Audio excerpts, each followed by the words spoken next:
நாமக்கல் மாவட்டத்தில் இருக்கக்கூடிய ஒரு விஷயங்கள்னா, நாமக்கல் மாவட்ட ஜோதிட சங்க தலைவர் நம்முடைய சக்தி குரு ஐயா அவர்கள்.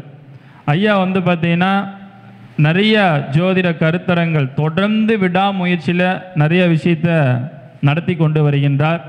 அது மட்டும் இல்லாமல் நிறைய ஆன்மீகமும் ஜோதிடமும் நிறைய விழிப்புணர்வு கொடுத்து கொண்டு இருக்கின்றார். இது மட்டும் இல்லாமல் இன்னொரு விஷயம் என்னன்னு பார்த்தீங்கன்னா, அவருடைய ஆன்மீக கருத்தை மட்டும் இல்லாமல் வகுப்பும் ஜோதிட வகுப்பும் தொடர்ந்து எடுத்துக்கொண்டு இருக்கின்றார். அவருக்கு தெரிந்த கலையை மற்றவர்களுக்கு சரியான முறையில் கொடுக்க வேண்டும் அப்படின்ற ஒரு பெரு நோக்கத்தில் ஐயா அவர்கள் தொடர்ந்து அவர் சிறப்பான பணியை செய்து கொண்டு முழு நேர ஜோதிடராக பணியாற்றி கொண்டு இருக்கின்றார். என்றைக்குமே ஒரு ஜோதிட சங்க பொறுப்பில் இருக்கிறவங்களாகட்டும், சங்க தலைவர்களாகட்டும், முக்கிய பொறுப்பில் இருக்கிறவங்க எல்லாருமே அந்த முழு நேர ஜோதிடர்கள் அப்படின்னாவே அது ஆத்மார்த்தமான ஒரு உணர்வோடு செயல்படுத்தக்கூடிய ஆற்றல் அவர்களுக்கு மட்டும்தான் வரும். அந்தமாரி நம்முடைய சக்தி குரு ஐயா அவர்கள் இன்று நம்முடைய மகரிஷி ஜோதிட ஆராய்ச்சி அறிவத்துக்கு 72வது மாதாந்திர சிறப்பு கூட்டத்திற்கு இப்பொழுது வருகை புரிந்திருக்கின்றார். ஐயா அவர்கள் இன்று 7ஆம் பாவத்தினுடைய சூட்சமங்களை பற்றி இன்று நமக்கு சிறப்புரையாற்ற இருக்கின்றார். 7ஆம் பாவம்ன்றது ஒரு மனிதனுக்கு எவ்வளோ பெரிய முக்கியமான பாவகம் அப்படின்றது எல்லாத்துக்கும் தெரியும். நம்முடைய திருமண பந்தம், நம்முடைய நண்பர்கள், நம்முடைய உறவினர்கள், சுற்றுத்தார், சுற்றி இருக்கக்கூடிய நபர்கள், நமக்கு எந்த கிரகம் 7ஆம் பாவத்தில் தான் அது நேரடியாக நம்முடைய லக்னத்தை தான் பார்க்கும். அப்போ நாம் யார் என்று பார்ப்பதற்கு 7ஆம் பாவத்தை பார்க்க வேண்டும். 7ஆம் பாவத்திலேருந்து என்ன கிரகம் நம்மளை லக்னத்தை பார்க்குதோ அந்த தன்மை நம்மளை சுற்றி இருப்பவர்கள் இருக்கிறார்கள் என்ற அர்த்தம். ஒரு உதாரணம் சொல்லணும்னா, 7ஆம் பாவத்தில் பாவகிரகம் இருக்குன்னா நம்மளை சுற்றி நல்லவர்களை விட கெட்டவர்கள் அதிகமாக இருக்கின்றார்கள், ரொம்ப கவனமாக இருக்க வேண்டும் அப்படின்றத சுட்டி காட்டுது. 7ல் பாவகிரகம் இருந்ததுன்னா, 7ல் சுபகிரகங்கள் இருக்குதுன்னா நம்மளை சுற்றி நல்லவர்கள் இருக்கிறாங்க, அதனால் நாம் எப்படி நல்லா நடந்துக்கணுன்றது கவனத்தை குறிப்பிட வேண்டும். அப்படிலாம் 7ஆம் பாவத்தில் அவ்வளோ அற்புதமான ஒரு விஷயங்கள்லாம் இருக்குது. நம்முடைய திருமண வாழ்க்கைக்கு பிறகு நடக்கக்கூடிய அத்தனை வகையான நன்மை தீமைகள் எல்லாமே 7ஆம் பாவத்துக்கு பிறகு என்னென்ன கிரகம் இருக்குதோ அதெல்லாம் திருமண வாழ்க்கைக்கு அப்புறம் நமக்கு கிடைக்கும். 7ஆம் பாவத்துக்குள்ளே இருக்கக்கூடிய கிரகங்கள் திருமண வாழ்க்கைக்கு முன்னாடி வரைக்கும் என்னென்ன நிகழ்வுகள் நடக்கப் போகிறது அப்படின்ற ஒரு விஷயத்தை சுட்டி காட்டக்கூடிய ஒரு விஷயம். அந்தமாரி நம்மளோட வாழ்க்கையை 2 பாகமாக பிரித்து தெளிவான பலன்கள் சொல்லக்கூடிய ஒரு விஷயத்தில் இருக்கிறது, முக்கியத்துவம் கொடுக்கறது இந்த 7ஆம் பாவம் தான். அப்படியாப்பட்ட 7ஆம் பாவத்தை பற்றி நமக்கு அரிய தகவலை கொடுக்க வருகின்றார் நம்முடைய சக்தி குரு ஐயா அவர்கள். உங்களுடைய மிகப்பெரிய ஒரு கைத்தட்டலோட ஐயா அவர்களை வருக வருக என அன்போடு அழைக்கின்றோம்.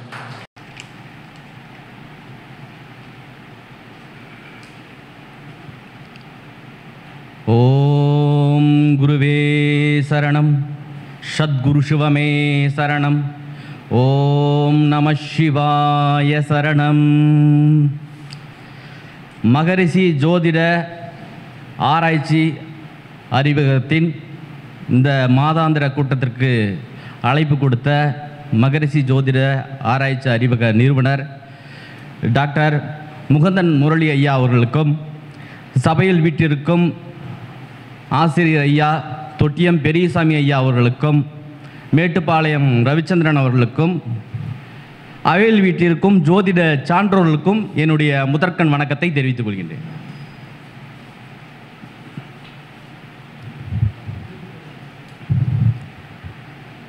அதாவது நமக்கு கொடுத்துருக்கிற தலைப்பு பார்த்திங்கன்னா 7ஆம் பாவகத்தின் சூட்சமங்கள் அப்படின்றது. இப்போ இந்த 7ஆம் பாவகத்தின் சூட்சமங்கள் அப்படின்றது பார்த்திங்க அப்படின்னா, சூட்சமம்ன்றது பார்த்திங்கன்னா ஒன்றுமே இல்லைன்னு அர்த்தம். சூட்சமம்னாவே ஒன்றுமே இல்லை அப்படின்னு அர்த்தம். அந்த இடத்துல ஒரு வெற்றிடம் அப்படின்றது. ஆனால் ஏன் நம்ம அதை சூட்சமம்னு சொல்கிறோம் அப்படின்னு சொல்லி பார்த்திங்கன்னா, புரியாத ஒரு விஷயங்களை நம்ம தெளிவாக தெரிந்து கொள்ளக்கூடிய ஒரு வழிமுறை. நம்மளுடைய லக்னத்திற்கு பார்த்திங்கன்னா 7ஆம் பாவத்தை நம்மளுடைய ஜோதிட மகரிஷிகள் பார்த்திங்க அப்படின்னா கலத்திர பாவம் அப்படின்னு சொல்லியிருக்காங்க. திருமணம், அதே மாதிரி பார்த்திங்க அப்படின்னா கூட்டு தொழில், சிற்றின்பம், எக்ஸ்போர்ட் சம்மந்தப்பட்டது, ஏற்றுமதி தொழில்கள், அடிக்கடி விட்டு விட்டு வெளிநாடு போயிட்டு வர்றது, இதெல்லாம் பார்த்திங்கன்னா சொல்லியிருக்காங்க. அப்போ நமக்கு அதில் முக்கியமானது வந்து பார்த்திங்கன்னா நம்மளுடைய மனைவி பாவம். ஆணுக்கு மனைவியை குறிக்கக்கூடிய பாவம், பெண்ணுக்கு கணவரை குறிக்கக்கூடிய பாவம், இந்த 7ஆம் பாவம். இப்போ 7ஆம் பாவம் அப்படின்றது வந்து பார்த்திங்கன்னா நம்மளுடைய லக்னம் அப்படின்றது உதயம் அப்படின்னா 7ஆம் பாவம் அப்படின்றது அஸ்தமனமாக வந்து பார்த்திங்கன்னா வரும். அப்போ உதயம்ங்கிறது வந்து பார்த்திங்கன்னா வெளிச்சம், அஸ்தமனம்ங்கிறது வந்து பார்த்தோம்னா இருள். இப்போ வந்து பார்த்திங்கன்னா உலகத்தில் வந்து வெளிச்சமும் இருளும் மாறி மாறி வந்தால்தான் உலக இயக்கம் நடைபெறும் அப்படின்றது விதி. அதே மாதிரி நம்மளுடைய சிவசக்தியினுடைய இயக்கம், சிவன் இல்லையில் சக்தி இல்லை, சக்தி இல்லையேல் சிவன் இல்லை அப்படின்ற ஒரு தத்துவம்லாம் மனிதர்களுடைய உயிர்களை உற்பத்தி பண்ணக்கூடிய ஒரு பாவம் 7ஆம் பாவம். அப்போ வந்து பார்த்திங்கன்னா அதை வந்து நல்ல முறையில் ஒரு கணவன் மனைவியான ஒரு அந்யோன்யமான ஒரு தாம்பத்திய ஈடுபாட்டுடன் வந்து பார்த்திங்கன்னா அதை ஏற்படுத்தி இந்த உலகத்தில் வந்து உயிர்களை வந்து பார்த்திங்கன்னா பிறக்க வச்சு அந்த பிறப்புகள் வந்து பார்த்திங்கன்னா மானிட ஜென்மத்திற்கு பயன்படும்படி வந்து பார்த்திங்கன்னா ஒரு கொடுக்கக்கூடிய ஒரு அற்புதமான பாவம் தான் அது 7ஆம் பாவம். இப்போ 7ஆம் பாவம் அப்படின்றது வந்து பார்த்திங்கன்னா ஒருவருடைய ஜாதகத்தில் வந்து நம்ம ஃபஸ்ட்டு எப்படி இருக்கணும், எப்படி இருக்கக்கூடாது அப்படின்னு சொல்லி நம்ம ஃபஸ்ட்டு தெரிஞ்சுக்கணும். ஏன்னா 7ஆம் பாவத்தை வந்து இப்போ பார்க்கும் பொழுது நிறைய பொருத்தம் பார்க்கும்போது வந்து பார்த்திங்க அப்படின்னா வரக்கூடிய ஒரு விஷயம் வந்து திருமண பொருத்தம் பார்க்கணும், அதேமாதிரி ஜாதக பொருத்தமும் பார்க்கணும், கட்ட பொருத்தமும் பார்க்கணும். அப்போ இந்த திருமண பொருத்தம், ஜாதக கட்ட பொருத்தம் அப்படின்னு சொல்லி என்னன்னு பார்த்தீங்க அப்படின்னா, திருமண பொருத்தம் அப்படின்றது வந்து பார்த்திங்கன்னா நட்சத்திர ரீதியாக சந்திரனை வைத்து நட்சத்திர ரீதியாக பார்க்கக்கூடிய 10 பொருத்தம் பார்க்குறோம், 11 பொருத்தம் நாடி பொருத்தத்தோடு சேர்த்து பார்க்குறோம், அது இல்லாமல் 26 பொருத்தமும் இருக்குது. அப்போ இந்த நட்சத்திர ரீதியாக வந்து பார்க்கக்கூடிய சந்திரன், அதாவது ஆண் பெண்ணுடைய நட்சத்திரத்தை வைத்து பார்க்கக்கூடிய அந்த பொருத்தத்திற்கு வந்து உடல் பொருத்தம் அப்படின்னு பேர். உடல் பொருத்தம், உடல் பொருத்தம், சந்திரனா மனசு பொருத்தம் அப்படின்னு சொல்லுவாங்க. அப்போ அதுவும் அவசியம் அப்படின்ட்டு. அப்போ வந்து பார்த்திங்கன்னா ஒருவருக்கு வந்து உடல் பொருத்தம் இருந்தால் தான் ஒரு கணவன் மனைவி ஒத்த கருத்து ஒற்றுமை மிக்க ஒரு தம்பதிகளாக வாழ முடியும் அப்படின்றது. இது வந்து நட்சத்திர பொருத்தம். அதே மாதிரி வந்து பார்த்திங்கன்னா 7ஆம் கட்ட பொருத்தம் அப்படின்றது ஜாதகத்தில் ஒருவருடைய திருமண வாழ்க்கை எப்படி இருக்கும், இவருக்கு வரக்கூடிய மனைவி வந்து பார்த்திங்கன்னா எப்படி இருப்பார், மனைவியினுடைய குணாதிசயங்கள் என்ன, மனைவியினுடைய தொழில் சார்ந்த பாவங்கள் எப்படி இருக்கும், அவங்க வந்து பார்த்திங்கன்னா நமக்கு எப்படிப்பட்ட வரன் வந்து பார்த்திங்கன்னா அமையும், எந்த திசையிலேருந்து வந்து பார்த்திங்கன்னா வரன் அமையும் அப்படின்றதெல்லாம் நம்ம வந்து வாடிக்கையாளர்கள் நம்மகிட்ட கேட்கக்கூடிய கேள்வி. அப்போ ஜாதக அமைப்பு ரீதியாக வந்து நட்சத்திர பொருத்தம் முக்கியம், கட்ட பொருத்தம் முக்கியம். இதெல்லாம் நம்ம முன்னோர்கள் அப்பயே பார்த்துருக்காங்க. ஓகேங்களா? வெறும் நட்சத்திர பொருத்தத்தை மட்டும் வச்சு வந்து பார்த்திங்கன்னா பாரம்பரிய ஜோதிடர்கள் பொருத்தம் பார்ப்பதில்லை. கட்ட பொருத்தமும் ஜாதகம் தான் மெயின். கட்ட பொருத்தத்தையும் வந்து பார்த்திங்கன்னா முக்கியத்துவம் கொடுத்து ரெண்டையும் பார்த்து தான் நம்ம வந்து பார்த்திங்கன்னா இணைக்கணும். வெறும் 10 பொருத்தத்தை மட்டும் பார்த்துட்டு ஜாதகம் சரியா இல்லை, 2ஆம் பாவம் சரியா இல்லை, 7ஆம் பாவம் சரியில்லை, 7ஆம் அதிபதி சரியில்லைன்னா அது திருமண வாழ்க்கை சரி இருக்காது தான். அதே மாதிரி வந்து பார்த்தீங்க அப்படின்னா இந்த கட்ட பொருத்தமும் சரியில்லாமல் இருந்து நட்சத்திர பொருத்தமும் சரியில்லாமல் இருந்துச்சுன்னா நிச்சயமாக வந்து பாதிப்பை கொடுக்குது. இதையும் அனுபவத்தில் நம்ம உணர முடியுது. இப்போ ஃபஸ்ட்டு வந்து ஒரு விஷயத்தை, ஒரு பாவத்தை பற்றி தெரிஞ்சுக்கணும் அப்படின்னா அந்த 7ஆம் பாவத்திற்கு உண்டான தீமை என்ன அப்படின்றத தெரிஞ்சுருந்தோம்னா ஃபஸ்ட்டு தெரிஞ்சுக்கணும். ஏன்னா அதை தெரிஞ்சுக்கிட்டால் தான் முழுமையாக அந்த 7ஆம் பாவத்தை எப்படி அடுத்தது வந்து ஒரு பொருத்தம் பார்க்கும்போது அதை இணைக்கலாம் அப்படின்றத நம்ம உணர முடியும். இப்போ இந்த 7ஆம் பாவம் அப்படின்றது வந்து பார்த்திங்கன்னா லக்னத்திற்கு 7ஆம் அதிபதி 6, 8, 3, 6, 8, 12 மறையக்கூடாது. நான் சில விதிகள்லாம் வந்து பார்த்திங்கன்னா சொல்லிகிட்டே வரேன். இந்த விதிகள் வந்து பார்த்திங்க அப்படின்னா ஒரு அடிப்படை ஜோதிடம் படிக்கிறவங்க கண்டிப்பாக வந்து பார்த்திங்கன்னா தெரிஞ்சிருக்கணும். இப்போ லக்னத்திற்கு 7ஆம் அதிபதி 3, 6, 8, 12 வந்து பார்த்திங்கன்னா மறையக்கூடாது அப்படின்றாங்க. இந்த 7ஆம் அதிபதியோட 6, 8, 12 கூடையவனுடைய சேர்க்கை இருக்கக்கூடாது. இதுவும் திருமண வாழ்வில் பிரச்சனையை தருகிறது. இப்போ 7ஆம் ராசி அதிபதி முக்கியமாக கவனிக்க வேண்டியது வந்து பார்த்திங்கன்னா ஒருத்தருக்கு ராசியில் 7ஆம் அதிபதி வந்து வலுவாக இருக்கும், ஆனால் அம்சத்தில் வந்து பார்த்திங்கன்னா அந்த 7ஆம் அதிபதி நீச்சமாக இருக்கும். அது மாதிரி இருப்பவர்களுக்கும் திருமண வாழ்க்கையில் இருதார தோஷத்தை தந்து விடுகிறது அப்படின்ட்டு. அப்போ நம்ம ராசியில் வந்து 7ஆம் அதிபதி வந்து நல்லா இருக்காரு, அதனால் வந்து மேட்சிங் பண்ணிடலான்னு சொல்லிலாம் பார்க்க முடியாது. இப்போ 7ஆம் அதிபதி வந்து பார்த்தீங்க அப்படின்னா ராகு கேதுவுடன் சம்பந்தப்பட்டிருந்தாலும் அவருக்கு தாரதோஷம் ஏற்படும் அப்படின்னு சொல்லி ஜோதிட நூல்கள் சொல்கின்றன. 7ஆம் பாவத்தில் சனி, ராகு, கேது, செவ்வாய் போன்ற பாவ கிரகங்கள் இருக்கக்கூடாது அப்படின்னு சொல்லுது. 7ஆம் பாவத்தில் சனி, ராகு, கேது, செவ்வாய் போன்ற பாவ கிரகங்கள் இருக்கக்கூடாதுன்னு சொல்லுது. அதை தான் இன்றைக்கி வந்து நம்ம என்ன சொல்கிறோன்னா செவ்வாய் தோஷம், ராகு கேது தோஷம் அப்படின்னு சொல்கிறோம். இப்போ இந்த செவ்வாய் தோஷம், இந்த 7ஆம் பாவத்தை பற்றி பேசணும் அப்படின்னாவே இந்த செவ்வாய் தோஷம், ராகு கேது தோஷத்தை பற்றி கண்டிப்பாக பேசித்தான் ஆகணும். ஏன்னா இந்த ரெண்டுமே இல்லாமல் 7ஆம் பாவத்தை வந்து நிர்ணயம் பண்ண முடியாது. ஒரு சிலர் வந்து பார்த்தீங்கன்னா என்ன சொல்கிறாங்கன்னா, இன்றைய காலகட்டத்தில் செவ்வாய் தோஷம் பாதிப்பு இல்லை, ராகு கேது தோஷம் பாதிப்பு இல்லை அப்படின்ற ஒரு பொதுப்படையான ஒரு விதியில் சொல்லிட்டு இருக்காங்க. ஆனால் நம்மளுடைய முன்னோர்கள் வந்து பார்த்தீங்கன்னா இந்த 7ஆம் பாவத்தை பற்றி பார்க்கும் பொழுது இந்த செவ்வாய் ராகு கேது தோஷம் வந்து கண்டிப்பாக இருக்குது அப்படின்றது இதுக்கு வந்து எந்த நூல்கள்லையும் ஆதாரம் இல்லைன்னு வந்து பார்த்தீங்கன்னா சொல்லிட்டு இருக்காங்க. ஓகேங்களா? அப்போ இதில் வந்து பார்த்தீங்கன்னா பல ஜோதிட மூல நூல்களில் கொடுத்துருக்கக்கூடிய ஒரு பாடல் வந்து என்ன சொல்லுதுன்னா, செப்பிய 1-4 சேரி 2 தேலி ஈராறில், செப்பிய 1-4 சேரி 2 டீராறில் ஒப்பிய செவ்வாய் நிற்கில் ஒரு பாவம் செப்பலாகும்.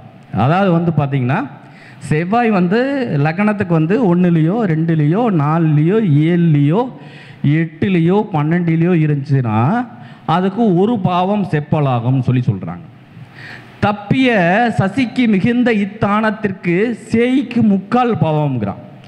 சந்திரனுக்கு வந்து பார்த்தீங்கன்னா இதே வந்து பார்த்தீங்கன்னா 2, 4, 7, 8, 12 வந்து பார்த்தீங்கன்னா இருந்துச்சு செவ்வாய் அப்படின்னா அது வந்து 3/4 பாவம் அப்படின்றான். நட்புகர் கரையாம் என்று நவீண்டனம் புவியின் மீதே, அதாவது வந்து சுக்கரனுக்கு வந்து பார்த்தீங்கன்னா இந்த 2, 4, 7, 8, 12 செவ்வாய் இருந்துச்சு அப்படின்னா அது வந்து பார்த்தீங்க அப்படின்னா அரை பாகம், அது வந்து தோஷத்தை கொடுக்கும், அரை பாவம் அப்படின்றான். இப்போ இதில் வந்து என்ன சொல்கிறாங்கன்னா, நவீன்றனர் செவ்வாய்க்கு ஒத்தபடியான ராகு கேது, அதாவது இதில் என்ன சொல்கிறான்னா நவீன்றன செவ்வாய்க்கு ஒத்தபடியான சமமான ராகு கேது இருந்தாலும் ராகு கேது தோஷம்னு சொல்கிறான். அதாவது 2லேயோ 4லேயோ 7லேயோ 8லேயோ 12லேயோ ராகு கேது தோஷம் இருந்தாலும் அதுவும் திருமண வாழ்க்கையை பாதிக்கும்னு சொல்கிறான். அப்போ இந்த பாடல் வந்து ராகு கேது தோஷமும் இருக்குது அப்படின்றத நமக்கு தெளிவாக வந்து பார்த்தீங்கன்னா சொல்லுது.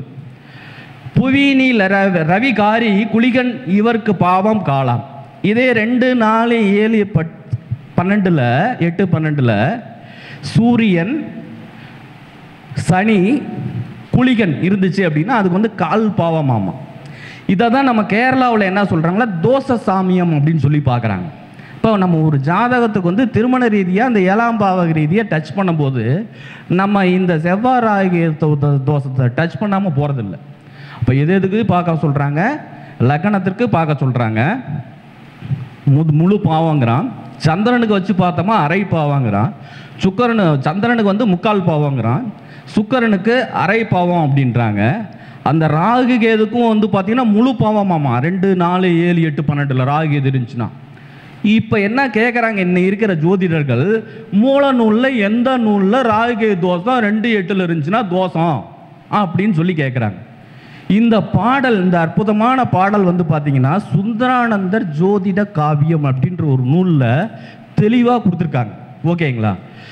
இது வந்து பார்த்தீங்கன்னா தவநெறியுடைய கோட்கள் தானத்தில் நோக்க பாதி, அதாவது வந்து பார்த்தீங்கன்னா தவநெறியுடைய கோட்கள் தானத்தில் நோக்க பாதினா குரு, சுக்கிரன், புதன், சந்திரன், வளர்பிறை சந்திரன் போன்ற சுப கிரகங்கள் இந்த 2, 4, 7, 8 இருக்கக்கூடிய 8, 12 இருக்கக்கூடிய இந்த செவ்வாய், சனி, ராகு, கேது இது மாதிரி இருக்கு இல்லைங்களா, இதெல்லாம் பார்த்துச்சுன்னா பாதி பாவம் குறைஞ்சிருமாம், பாதி தோஷம் விலகின்றான். ஓகேங்களா? அப்போ இதெல்லாம் நம்ம வந்து பார்த்தீங்கன்னா குரு பார்வை இருக்கா, சுக்கிரனுடைய பார்வை இருக்கா அந்த 7ஆம் பாவத்திற்கு, இதெல்லாம் வந்து அவசியம் பார்க்கணும். பவமன உரைத்து விட்டேன் பார்வை பொன் நோக்கிற்கூடில் பாவமில்லை. அப்போ குரு பார்த்துச்சுன்னா கண்டிப்பாக பாவமே இல்லைன்றான். செவ்வாய் தோஷம் வந்து வேலை செய்யாதுன்றான். பார்த்துங்க, இது நிறைய அனுபவத்தில் இருக்குதுங்க. இந்த சின்ன சின்ன விஷயத்தை வந்து பார்த்தீங்கன்னா நம்ம வந்து அந்த 7ஆம் பாவத்தை டச் பண்ணும்போது பார்க்கறது இல்லை. அடுத்த என்ன வரி போட்டிருக்கான்னா, குஜன் ஆட்சி உச்சமானால் நாடிட பாவம் இல்லை. செவ்வாய் வந்து ஆட்சி உச்சம் பெற்றிருந்துச்சுனாலும் அந்த செவ்வாய் தோஷம் வந்து இல்லை அப்படின்னு சொல்லிடு. நான்மறை விதியினாலே தேடிய விட்டார் திறமுடன் மனங்கள் செய்ய. அதாவது வந்து இந்த 4 மறையும் வந்து பார்த்தீங்கன்னா இதெல்லாம் தேடிட்டு நீங்கள் திறமையாக திருமணத்தை செஞ்சு வைக்கிறதுக்கு பாடினேன் உங்களுக்கு பட்சமாய் பாரின் மீது அப்படின்னு சொல்லி அற்புதமான அந்த ஜோதிட பாடல் வந்து பார்த்தீங்கன்னா, பாவ கிரகங்கள் 2, 4, 7, 8, 12 இருந்தால், அது வந்து சூரியனாக இருக்கட்டும், சனியாக இருக்கட்டும், செவ்வாயாக இருக்கட்டும், ராகு எதுவாக இருக்கட்டும், தோஷத்தை தரும் அப்படின்னு சொல்லி எழுதிட்டாங்க. இப்போ எந்த இடத்துல அந்த கிரகம் இருந்தாலும் அதுக்குண்டான வேலையை செய்யும் இல்லையா? இது வந்து ஒரு பொதுவான விதி. அதுக்கு விதி விலக்கும் கொடுத்துட்டாங்க. செவ்வாய் ஆட்சி உச்சம் பெற்றுச்சுன்னா தோஷம் இல்லைன்ட்டான். குரு பார்வை வந்து பார்த்தீங்கன்னா இந்த செவ்வாய்க்கு வந்து பார்த்தீங்கன்னா பட்டுருச்சுன்னா சுத்தமாக தோஷமே இல்லைன்ட்டான். அப்போ நம்ம இதெல்லாம் வந்து பார்த்தீங்கன்னா 7ஆம் பாவத்தை வந்து நம்ம வந்து ஆய்வு செய்யும் பொழுது நிச்சயமாக கவனிக்கப்பட வேண்டிய விஷயம் அப்படின்றேன். அப்போ இதில் வந்து அடுத்த விதி என்னன்னு சொல்லி பார்த்தீங்கன்னா, 7ஆம் இடத்தை கடுமையான பாவக்கோள்கள் பார்க்கக்கூடாது.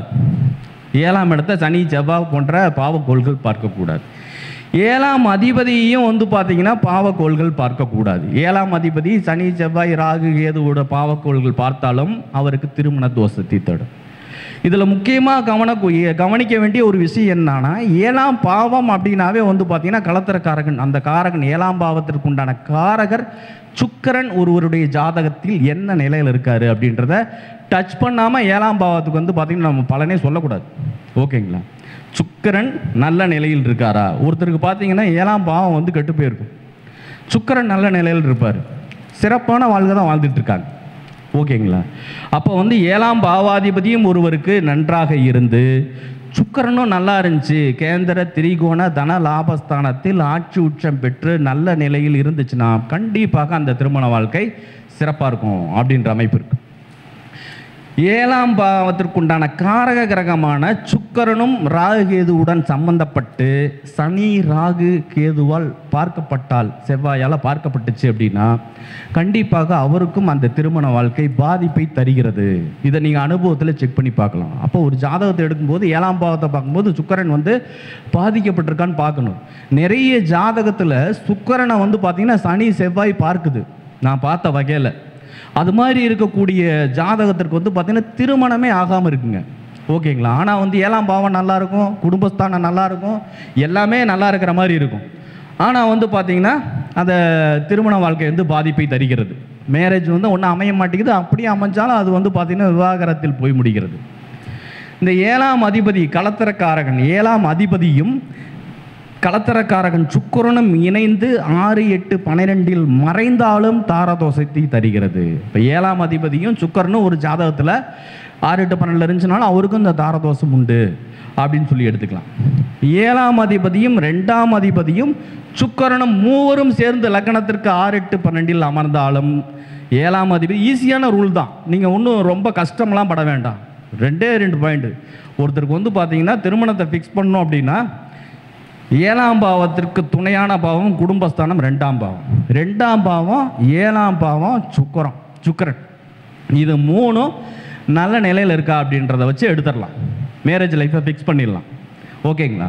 அப்போ 2ஆம் பாவம் வந்து பார்த்தீங்கன்னா 2ஆம் அதிபதி 7ஆம் அதிபதி சுக்கிரன் 3 இணைந்து லக்னத்திற்கு 6, 8, 12 மறைவு பெற்றாலும் அது திருமணத்தை பாதிக்கின்றது. 7ஆம் அதிபதியும் 2ஆம் அதிபதியும் 6, 8, 12 நீச்சம் பெற்றோ மறைந்தோ அஸ்தமனம் பெற்றிருந்தாலும் திருமண வாழ்க்கை தோஷத்தை தெரிகிறது. நான் ஏன் ஃபஸ்ட்டு தோஷத்தை பற்றி சொல்கிறேன் அப்படின்னா, எதெல்லாம் பாதிப்பை தருன்ற விஷயத்தை ஃபஸ்ட்டு தெரிஞ்சுக்கணும். தெரிஞ்சுக்கிட்டோம்னா எதெல்லாம் அதுக்கப்புறம் சூப்பராக இருக்குன்றது நமக்கே தெரிஞ்சிடும். அதனால் ரொம்ப முக்கியமான விஷயம் இது. சிம்பிளான விஷயம்தான் இது. வந்து ஒன்றும் பெருசாக வந்து நம்ம போய் ஆய்வு பண்ணலாம் தேவையில்லை. சுக்கிரன் நின்ற வீட்டிற்கு உடையவன், சுக்கிரன் ஒரு வீட்டில் இருக்காருன்னு வச்சுங்களேன், ஆண்களுக்கு கலத்திரக்காரகன் சுக்கிரன். இந்த கலத்திரக்காரகன் சுக்கிரன் நின்ற வீட்டு அதிபதி இருக்கு இல்லைங்களா, அது வந்து பார்த்தீங்கன்னா 6, 8, 12 மறைவு பெற்றாலும் இருதார தோஷத்தை செய்கின்றது. ஓகேங்களா? செக் பண்ணி பாருங்கள். நம்ம வந்து பார்த்தோம்னா 7ஆம் இடம் நல்லா இருக்கும், 2ஆம் இடம் நல்லா இருக்கும், எல்லாமே நல்லா இருக்குன்னு பார்த்துட்டு இருப்போம். ஆனால் சுக்கிரன் இருக்கிற வீட்டுக்குடைய மறைஞ்சு போயிட்டு இருந்தாலும் தார தோஷம். 7ஆம் அதிபதி நின்ற வீட்டுக்குடையவர் 6, 8, 12 மறைந்தாலும் திருமண தோஷத்தை தருகிறது. அதுவும் திருமண வாழ்க்கை சிறப்பாக இல்லை அப்படின்ற ஒரு விதி இருக்கு. ஓகேங்களா? அப்போ வந்து பார்த்தீங்க அப்படின்னா இந்த சுக்கிரன் நின்ற வீட்டுக்குடையவன் 7ஆம் அதிபதி நின்ற வீட்டுக்குடையவன் நல்ல நிலையில் கேந்திர திரிகோண தன லாபஸ்தானத்தில் ஆட்சி உச்சம் பெற்று நல்ல நிலையில் இருக்கா அப்படின்றத அவசியம் பார்க்கணும். ஏன்னா 7ஆம் பாவம் வந்து பார்த்தீங்கன்னா நம்ம வலிமைப்படுத்தணும் அப்படின்னா இதெல்லாம் நல்லா இருக்கணும். இந்த 7ஆம் பாவத்தில் வந்து அதை தான் சனி ராகு கேது இருக்கக்கூடாது. 7ஆம் பாவத்தில் வந்து சில கூட்டு கிரக சேர்க்கைகள் சூரியன் இருந்துச்சுன்னா வந்து பார்த்தீங்கன்னா திருமண வாழ்க்கை பாதிக்குது அப்படின்னு சொல்லி பொதுவாக சொல்லிட்டு இருக்கோம். ஆனால் அனுபவத்தில் பார்க்கும் பொழுது சூரியன் இருந்து அந்த இடத்துல சந்திரனோ அல்லது வேறு ஏதாவது சுப கிரகங்களோ வந்து பார்த்தோம்னா சம்மந்தப்பட்டுருச்சு அப்படின்னா அந்த வீட்டுக்குடைய சூரியன் 7லிருந்து அந்த 7க்குடையவன் கேந்திர திரிகோண தனலாபஸ்தானத்தில் இருந்தால் திருமண வாழ்க்கையை பாதிப்பதில்லை. நம்ம பொதுவாக 7ல் சூரியன் இருந்துச்சுன்னா எல்லாருக்குமே மேரேஜ் லைஃப் சரியில்லாமல் போயிடும் அப்படின்னு சொல்கிறது தவறான விஷயம். ஏன்னா நிறைய பேர் இன்றைக்கி அப்படி தான் சொல்லிட்டு இருக்காங்க. புரியுதுங்களா? அப்போ ஒரு விஷயத்தை வந்து பார்த்திங்கன்னா ஆய்வு பண்ணால் ஒரு பாரம்பரிய ஜோதிடத்தில் வந்து பார்த்திங்கன்னா ஒரு விதியை மட்டும் வைத்துக்கொண்டு ஒருத்தருக்கு பலனை தீர்மானமாக கூற முடியாது. பல்வேறு விதமான ஆய்வுகள் அதில் பண்ணால் மட்டும்தான் பலன் துல்லியமாக எடுக்க முடியும். இது ப்ராக்டிக்கலாக நம்ம ப்ராக்டிஸ் பண்ணிக்கிட்டே இருக்கணும். பண்ணிக்கிட்டே இருந்தோம்னா கண்டிப்பாக நம்ம பல ஜாதகங்கள் அனுபவ ரீதியாக பார்த்துக்கிட்டே இருந்தோம்னா கன்ஃபார்மாக வந்துடும். அப்போ இந்த சூரியன் அதே மாதிரி அனுபவத்தில் ப்ராக்டிக்கலாக பார்க்கும்போது ஆனால் நிறைய ஒரு சில பெண்கள் ஜாதகத்தில் சூரியன் வந்து பார்த்திங்கன்னா போயிருக்கும் 7ல் தனித்த சூரியன். பெண்கள் ஜாதகத்தில் தனித்த சூரியன் 7லிருந்து 7க்குடையவன் 6, 8, 12 மறைந்தோ அஸ்தமனம் பெற்றோ பகை வீட்டிலேயோ அமரும் பொழுது அந்த பொண்ணுக்கு வந்து மேரேஜ்லாம் ஆகுது. மேரேஜ் ஆகி குழந்தை பிறந்ததுக்கப்புறம் டைவர்ஸ் ஆகுது. குழந்தைய கூட்டு வீட்டுக்கு வந்துடுது. இதை நீங்கள் நிறைய ஜாதகத்தில் அனுபவத்தில் பார்க்கலாம். ஓகேங்களா? ஏன்னா நான் இப்போ கூட சொல்லிகிட்டு இருக்கக்கூடிய விதிகள் பாரம்பரிய ஜோதிடத்தில் இருக்கக்கூடிய விதிகள், அதில் எது ஒத்து வருதோ அனுபவத்துக்கு அது சார்ந்த விதிகளை தான் நான் சொல்லிகிட்டு இருக்கேன். நீங்கள் இதெல்லாம் வந்து பார்த்தீங்கன்னா கண்டிப்பாக செக் பண்ணி பாருங்கள். ப்ராக்டிக்கலில் மிக சரியாக இருக்கும், துல்லியமாக இருக்கும். அதே மாதிரி வந்து பார்த்தீங்கன்னா 2ஆம் பாவத்தையோ 2ஆம் இடத்தை 2ஆம் பாவத்தை சனி செவ்வாய் போன்ற பாவ கிரகங்கள் பார்த்தாலும் திருமண வாழ்க்கை பாதிப்பை தருகிறது. அது வந்து பார்த்தீங்கன்னா வந்து பொருளாதார குடும்பம் நசிங்கிறான். 2ஆம் பாவத்தை ஒரு 4-5 கிரகம் இருக்கிறத விட பார்க்கறதுக்கு வந்து பார்த்தோம்னா கெடுதல் அதிகங்க. நானும் நிறைய ஜாதகம் பார்த்துட்டேன். 2ஆம் இடத்துல போய் சனி செவ்வாய் ராகுல இருக்க சூப்பராக தான் இருக்கான். ஓகேங்களா? இருக்கிறத வந்து பார்த்தீங்கன்னா எனக்கு தெரிஞ்ச ஒன்றும் பாவகிரகங்கள் வந்து இருக்கிற இடத்த வந்து பார்த்தீங்கன்னா ஒன்றும் பெருசாக வந்து சனி இருக்கிற இடத்தை விருத்தி செய்வார், பார்க்கும் இடத்தை தான் கெடுப்பார். அதே மாதிரி தான் எல்லா பாவகிரகமும் பார்த்தா தான் கெட்டவன் பார்த்தாவே வந்து பார்த்தோம்னா நமக்கு நல்லவனுக்கு பிரச்சனை வந்துடும். அது மாதிரி பார்த்தீங்கன்னா பார்க்கும் இடம் தான் நம்ம முக்கியம். அது ரொம்ப பார்த்துக்குங்க. அதே மாதிரி வந்து பார்த்தீங்கன்னா இந்த சுக்கிரன் சந்திரன் 7ல் இருந்துச்சு, சுக்கிரன் சந்திரன் 7ல் இருந்துச்சு அப்படின்னா இவருக்கு திருமணம் செய்கிறது அப்படின்றது வந்து பார்த்திங்கன்னா செஞ்சோம் அப்படின்னா அந்த திருமண வாழ்க்கை சிறப்பை தராது. அப்படியும் வந்து பார்த்தோமா அது சிறப்பை தந்துச்சு அப்படின்னா அது குழந்தை பாக்கியத்தை தராதுன்ற ஒரு ரூல் இருக்குது. ஓகேங்களா சார்? இப்போ நான் சொல்கிறது எல்லாமே 7ஆம் பாவத்திற்கு உண்டான கெடு பலன்கள். ஓகேங்களா? அப்போ அதே மாதிரி குருவும் சந்திரனும் 7ஆம் பாவத்தில் இருந்துச்சுன்னா நிறைய ஜாதகத்தில் அனுபவத்தில் பார்க்கும்போது அந்த திருமண வாழ்க்கை வந்து ஃபெயிலியர் ஆகுது. குரு சந்திரன் சேர்ந்து எந்த பாவத்தில் இருக்கின்றதோ அந்த பாவத்தை பாதிக்கின்றது அப்படின்றத நம்ம ப்ராக்டிக்கலாக வந்து பார்த்திங்கன்னா பார்க்கலாம்.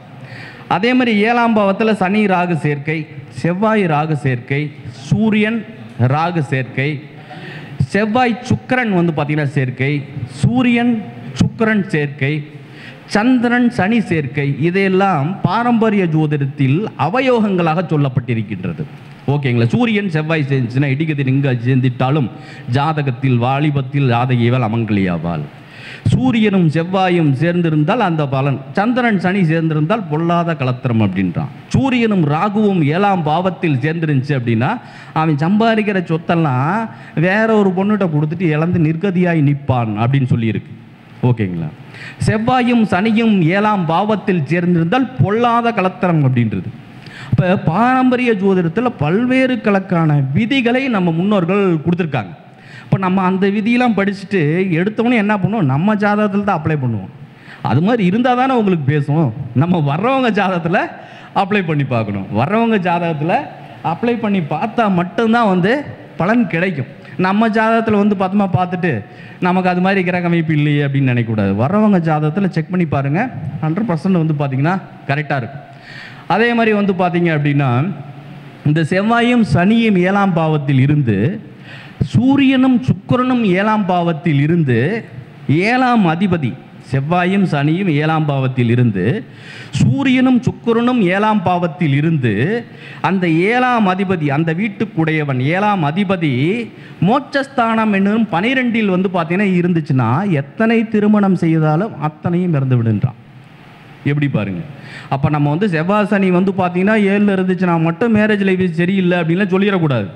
அந்த வீட்டுக்குடையவன் கெட்டு போனால் மட்டும்தான் பாதிப்புன்னு சொல்லுது ஜோதிட நூல்கள். அப்போ இதை நம்ம சரிவர படிக்காமல் உணர்ந்து கொள்ளாமல் நம்ம வந்து பலன் சொல்கிறோம். 7ல் செவ்வாய் சனியா அவ்வளோதான் முடிஞ்சிருச்சு, 7ல் சூரியன் சுக்கிரன், மனைவி வந்து மனைவிக்கு குழந்தை பிறக்காது. புரியுதா இல்லைங்களா? இப்படி தான் வந்து பார்த்திங்கன்னா அந்த பொது விதையை அடிப்படை விதையை வந்து பார்த்திங்கன்னா படிச்சுட்டு அதை வந்து பார்த்திங்க அப்படின்னா நம்ம அனுபவத்தில் பார்க்காம வந்து பார்த்திங்கன்னா தவறுதலாக பலன் உரைக்கக்கூடாது. ஏன்னா ஜோதிடன் அப்படின்றது ஒரு விஷயத்தை ஆழ்ந்து சிந்தித்து உணர்ந்து அனுபவத்தில் பார்த்து அப்ளை பண்ணி பலன் சொன்னால் மட்டும்தான் ஜோதிடம் பலிக்கும். ஓகேங்களா? அதனால் ஜோதிடம் கற்றுக்கிறது பெருசு இல்லை, நிறைய விதிகள் நிறைய ரூல்ஸு எல்லாமே வந்து பார்த்தோமா தெரிஞ்சிருக்கலாம். 1000 ஜாதகங்களை பார்த்து ஓகேங்களா பழக்கப்பட்டிருந்து இவர்களுக்கு இப்படி இருந்தால் இப்படி தான் இருக்கும் என்று முடிவெடுக்கக்கூடிய ஒரு திறமையை இறைவன் ஜோதிடத்தை கொடுத்துருக்கான். ஓகேங்களா? ஜோதிடத்தை கொடுத்துருக்கான். அப்போ நம்ம நூல்கள் வந்து பார்த்திங்கன்னா நமக்கு ஒரு வழிகாட்டு. எந்த நூல்களும் அவர்கள் முன்னோர்கள் நமக்கு வந்து பார்த்திங்கன்னா ஒரு அற்புதமான ஒரு சொத்தை நமக்கு இந்த ஜோதிடத்தில் கொடுத்துட்டு போயிருக்காங்க. அதனால் மூல நூல்கள் வந்து பார்த்திங்கன்னா மூல நூல்களில் இருக்கக்கூடிய அத்தனை விதிகளையும் வந்து பார்த்திங்கன்னா நல்லதும் இருக்கும் தான், மூல நூலில் கெட்டதும் இருக்கும் தான். ஓகேங்களா? எதுக்காக இதெல்லாம் சொல்லி வச்சுட்டு போயிருக்காங்க அப்படின்னா எப்படி இருந்தால் நல்லாயிருக்கும், எப்படி இருந்தால் சரி இருக்காது. ஒரு விஷயத்தை நல்லதாகவும் வந்து பார்த்திங்கன்னா நல்லதையும் தெரிஞ்சுக்கணும், கெட்டதையும் தெரிஞ்சுக்கணும். அப்போ தான் வந்து பார்த்திங்கன்னா நம்ம வழிகாட்ட முடியும். அவங்க ஜோதிடத்தில் மூல நூல்கள் ஃபுல்லாகவே நல்லதாகவே எழுதிட்டு போயிருந்தாலும் வச்சுக்க, நீ கெட்டது எப்படின்னு உனக்கு தெரியாது. நான் அதனால தான் வந்து பார்த்தீங்கன்னா 7ஆம் பாவத்தில் வந்து எது மாதிரி இருந்துச்சுன்னா எது கெடுதல் செய்கிறது அப்படின்றத நான் ஃபஸ்ட்டு சொல்கிறேன்.